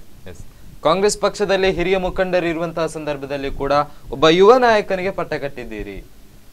ರಾಷ್ಟ್ರೀಯ ಅಧ್ಯಕ್ಷನಾಗಿ ರಾಹುಲ್ ಗಾಂಧಿ ಅವರನ್ನು ಎಲ್ಲರನ್ನೂ ಒಟ್ಟಿಗೆ ಕೊಂಡು ಹೋಗುವಂತ ಒಬ್ಬ ನಾಯಕ ಬೇಕು. ಹಿರಿಯರು ಇರಬಹುದು, ಹಾಗಾದ್ರೆ ಆದ್ರೆ ಎಲ್ಲರನ್ನೂ ಒಂದು ಅಯಸ್ಕಾಂತದಾಗಿ ಎಳೆಯುವಂತ ಒಂದು ನಾಯಕ ಯಾರು? ಸೊ ಈಗ ಅದಕ್ಕೆ ಸೂಕ್ತನಾದವರು ರಾಹುಲ್ ಗಾಂಧಿ. ಅದು ಖಂಡಿತವಾಗಿಯೂ ಇದೆ, ಮತ್ತೆ ಅವರಲ್ಲಿ ಪ್ರಬುದ್ಧತೆ ಕೂಡ ಇದೆ. ಸೊ ಈಗ ಎಲ್ಲಿ ಹೋಗಿ ನೀವು ಮಾತನಾಡುವಾಗ ಪ್ರತಿಯೊಂದು ಅವರ ಇದನ್ನು ನೋಡಿಕೊಳ್ಳಿ, ಅವರು ಮಾತನಾಡುವ ಶೈಲಿ ನೋಡಿ, ಬಹಳ ಈ ಒಂದು ದೇಶಕ್ಕೆ ಒಂದು ಮುಂದಾಲೋಚನೆ ಇಟ್ಟುಕೊಂಡು ಒಳ್ಳೆಯ ಆಡಳಿತವನ್ನು ಕೊಡುವಂಥ ಅವರಲ್ಲಿ ಆ ಪ್ರಬುದ್ಧತೆ ಇದೆ. ಮತ್ತು ಮನಮೋಹನ್ ಸಿಂಗ್ ಕೂಡ ಅವರೊಟ್ಟಿಗೆ ಇದ್ದು ಅವರ ಆರ್ಥಿಕತೆ ಏನು ಅವರೊಂದು ಆಳ್ವಿಕೆ ಕೊಟ್ಟಿದ್ದಾರೆ, ಎಲ್ಲವನ್ನ ದಾರಿ ಎರೆದಿದ್ದಾರೆ. ಸೊ ಅದರಿಂದ ಖಂಡಿತವಾಗಿಯೂ ರಾಹುಲ್ ಗಾಂಧಿಯವರು ಒಳ್ಳೆಯ ಒಂದು ಜನನಾಯಕನಾಗಿ ಬೆಳೀತಾ ಇದ್ದಾರೆ. ಮೊಹಮ್ಮದ್ ಅನೀಶ್ ಅವರೇ, ಕೊನೆಯದಾಗಿ ನಾಡಿದ್ದು ನಡೆಯುವಂತಹ ರಾಹುಲ್ ಭೇಟಿ ಮಾರ್ಚ್ 20ರಂದು ಕರಾವಳಿ ಪ್ರದೇಶದಲ್ಲಿ ನಡೆಯಲಿಕ್ಕಿದೆ. ಹಾಗಾಗಿ ಆ ಕಾರ್ಯಕ್ರಮದ ಕುರಿತಾಗಿ ಕೊನೆಯದಾಗಿ ತಮ್ಮ ಅಭಿಪ್ರಾಯವೇನು? ನನ್ನ ಅಭಿಪ್ರಾಯ ಮತ್ತು ಕೇಳಿಕೆ ಇಷ್ಟೇ, ರಾಹುಲ್ ಗಾಂಧಿಯವರು ಬರ್ತಾರೆ, ಎಲ್ಲ ಈ ಭಾಗದ ಈ ಜಿಲ್ಲೆಯ ಎಲ್ಲ ಜನರು ಬಂದು ನಮ್ಮೊಟ್ಟಿಗೆ ಸೇರಿಕೊಳ್ಬೇಕು. ಅವತ್ತು ಇಡೀ ದಿನ, ಅದು ಸಾಧ್ಯ ಆದರೆ ಅರ್ಧ ದಿವಸ ಆದರೂ ರಜೆ ಹಾಕಿ ಇಲ್ಲಿ ನಮ್ಮೊಟ್ಟಿಗೆಲ್ಲ ಸೇರಿಕೊಂಡು ಈ ರ್ಯಾಲಿಯಲ್ಲಿ ಕೂಡಿಕೊಂಡು ಎಲ್ಲ ವಿಷಯಗಳನ್ನು ಮನದಟ್ಟು ಮಾಡಿಕೊಳ್ಬೇಕು, ನಮ್ಮೊಟ್ಟಿಗೆ ಸಹಕರಿಸಬೇಕು. ಜನರು ನಾವು ಬಂದರೆ ನೋಡಿ, ಒಂದು ಕಡೆಯಲ್ಲಿ ಎಕ್ಸಾಮ್ ನಡೀತಾ ಇದೆ, ಅದರ ಮಧ್ಯದಲ್ಲಿ ಕೂಡ ತಂದೆ ತಾಯಿಯಂದಿರು, ಅವರ ಮಕ್ಕಳು, ಈಗ 18 ಇಯರ್ಸ್ ಯಾರಿಗೆಲ್ಲ ವೋಟಿಂಗ್ ರೈಟ್ಸ್ ಬಂದಿದೆ, ಅವರ ತಲೆಯಲ್ಲಿ ನಮ್ಮ ಮಕ್ಕಳಿಗೆ, ಈಗ ನಮ್ಮದೇ ಮಕ್ಕಳು 18 ವರ್ಷ ತುಂಬಿದವರು 16 ವರ್ಷ ಆಗುವಾಗ ಅವರಲ್ಲಿ ಸುಳ್ಳು ಹೇಳಿ ಏನೇನೋ ಹೇಳಲಿಕ್ಕೆ ಮಾಡ್ತಾರೆ. ಎಲ್ಲರನ್ನೂ ಆಗುವುದಿಲ್ಲ, ಕೆಲವರನ್ನು ತಲೆದಿರುಗಿಸುವಂಥ ಕೆಲಸ ಆಗ್ತದೆ. ಅದು ಆಗಬಾರ್ದು. ಅವರಿಗೂ ಕೂಡ ಈ ವಿಷಯ ತಿಳ್ಕೊಳ್ಬೇಕು. ಅದರಿಂದ ತಂದೆ ತಾಯಂದರು ನಮ್ಮ 18 ವರ್ಷ ತುಂಬಿದ ಅವರ ಯುವಕರನ್ನು ಕೂಡ ಅವ್ರನ್ನ ಕರೆತಂದು ಬಂದು ಏನು ವಿಷಯ ತಿಳ್ಕೊಳ್ಬೇಕು ಮತ್ತು ಇದಕ್ಕೆ ಸಹಕಾರ ಕೊಡಬೇಕು. ಇಲ್ಲಿ ಸಹಕಾರ ಕೊಟ್ಟರೆ ನಾವೊಂದು ಸಹೋದರರಾಗಿ ಬೆಳೆಯುವಂಥ ಒಂದು ಸಮಾಜವನ್ನು ಕಟ್ಟುವಂಥ ಕೆಲಸ ಆಗ್ತದೆ. ಇಲ್ಲದಿದ್ದರೆ ಪರಸ್ಪರ ಹೊಡೆದಾಡಿಕೊಳ್ಳುವಂಥ BJPಯ ಆ ನೀತಿ ಅದು ಮೇಲ್ಗೈ ಆಗ್ಬೋದು, ಅದಕ್ಕೆ ಅವಕಾಶ ಕೊಡಬಾರ್ದು. ತಾವೆಲ್ಲರೂ ಬಂದು ನಮ್ಮ ಮಟ್ಟಿಗೆ ಸೇರಿಕೊಳ್ಳುವ ನಮ್ಮೊಂದು ಆಶೆ. ಎಸ್, ಹಲವಾರು ರೀತಿಯಾದಂತಹ ವಿಷಯಗಳನ್ನು ನಮ್ಮ ಮುಂದೆ ಪ್ರಸ್ತಾಪ ಮಾಡಿದ್ದೀರಿ. DCC ಇದರ ಪ್ರಧಾನ ಕಾರ್ಯದರ್ಶಿಯಾದಂತಹ BA ಮೊಹಮ್ಮದ್ ಅನೀಶ್ ಅವರು ಇವತ್ತಿನ ಅತಿಥಿಯಾಗಿದ್ರು. ಸರ್, ಈ ಕಾರ್ಯಕ್ರಮದಲ್ಲಿ ಪಾಲ್ಗೊಂಡದಕ್ಕೆ ತಮಗೆ ಧನ್ಯವಾದಗಳು. ಎಸ್, ಇದಾಗಿತ್ತು ಈ ಹೊತ್ತಿನ ವಿಶೇಷ. ನಾಡಿದ್ದು ಮಾರ್ಚ್ 20ರಂದು ರಾಹುಲ್ ಗಾಂಧಿ ಅವರು ದಕ್ಷಿಣ ಕನ್ನಡ ಜಿಲ್ಲೆ ಮತ್ತು ಉಡುಪಿ ಜಿಲ್ಲೆಗಳಿಗೆ ಭೇಟಿ ನೀಡುವಂತಹ ಈ ಸಂದರ್ಭದಲ್ಲಿ ಕರಾವಳಿ ಪ್ರದೇಶದ ಜನರಿಗೆ ಕಾಂಗ್ರೆಸ್ ಪಕ್ಷದ ಯಾವೆಲ್ಲ ರೀತಿಯ ಅಧಿಕಾರದ ಮುನ್ಸೂಚನೆಯನ್ನು ನೀಡಲಿಕ್ಕೆ ಬೇಕಾಗಿ ಕಾಂಗ್ರೆಸ್ ಪಕ್ಷವನ್ನು ಇನ್ನಷ್ಟು ಬಲಪಡಿಸುವ ಉದ್ದೇಶದಿಂದ ಯುವ ನಾಯಕನಾಗಿ, ರಾಷ್ಟ್ರೀಯ ಅಧ್ಯಕ್ಷನಾಗಿ ಮೊದಲ ಬಾರಿಗೆ ಕರಾವಳಿಗೆ ಭೇಟಿ ನೀಡುವಂತಹ ಈ ಸಂದರ್ಭದಲ್ಲಿ ಹಲವಾರು ರೀತಿಯಾದಂತಹ ಒಂದು ವ್ಯವಸ್ಥೆಗಳನ್ನು ಕಾಂಗ್ರೆಸ್ ಪಕ್ಷದ ಸಚಿವರಾಗಿರ್ಬೋದು ಅಥವಾ ಶಾಸಕರಾಗಿರ್ಬೋದು ಕೈಗೊಂಡಿದ್ದಾರೆ. ಇದೆಲ್ಲರ ಕುರಿತು ಹಲವಾರು ರೀತಿಯಾದಂತಹ ಒಂದು ಅಭಿಪ್ರಾಯವನ್ನು ನಮ್ಮ ಜೊತೆ ಮಂಡನೆ ಮಾಡಿದ್ದಾರೆ. ಇದಾಗಿತ್ತು ಈ ಹೊತ್ತಿನ ವಿಶೇಷ. ನಿರಂತರ ಸುದ್ದಿ ಹಾಗೂ ಮನೋರಂಜನೆಗಾಗಿ ನೋಡ್ತಾ ಇರಿ ಸ್ಪಂದನ TV.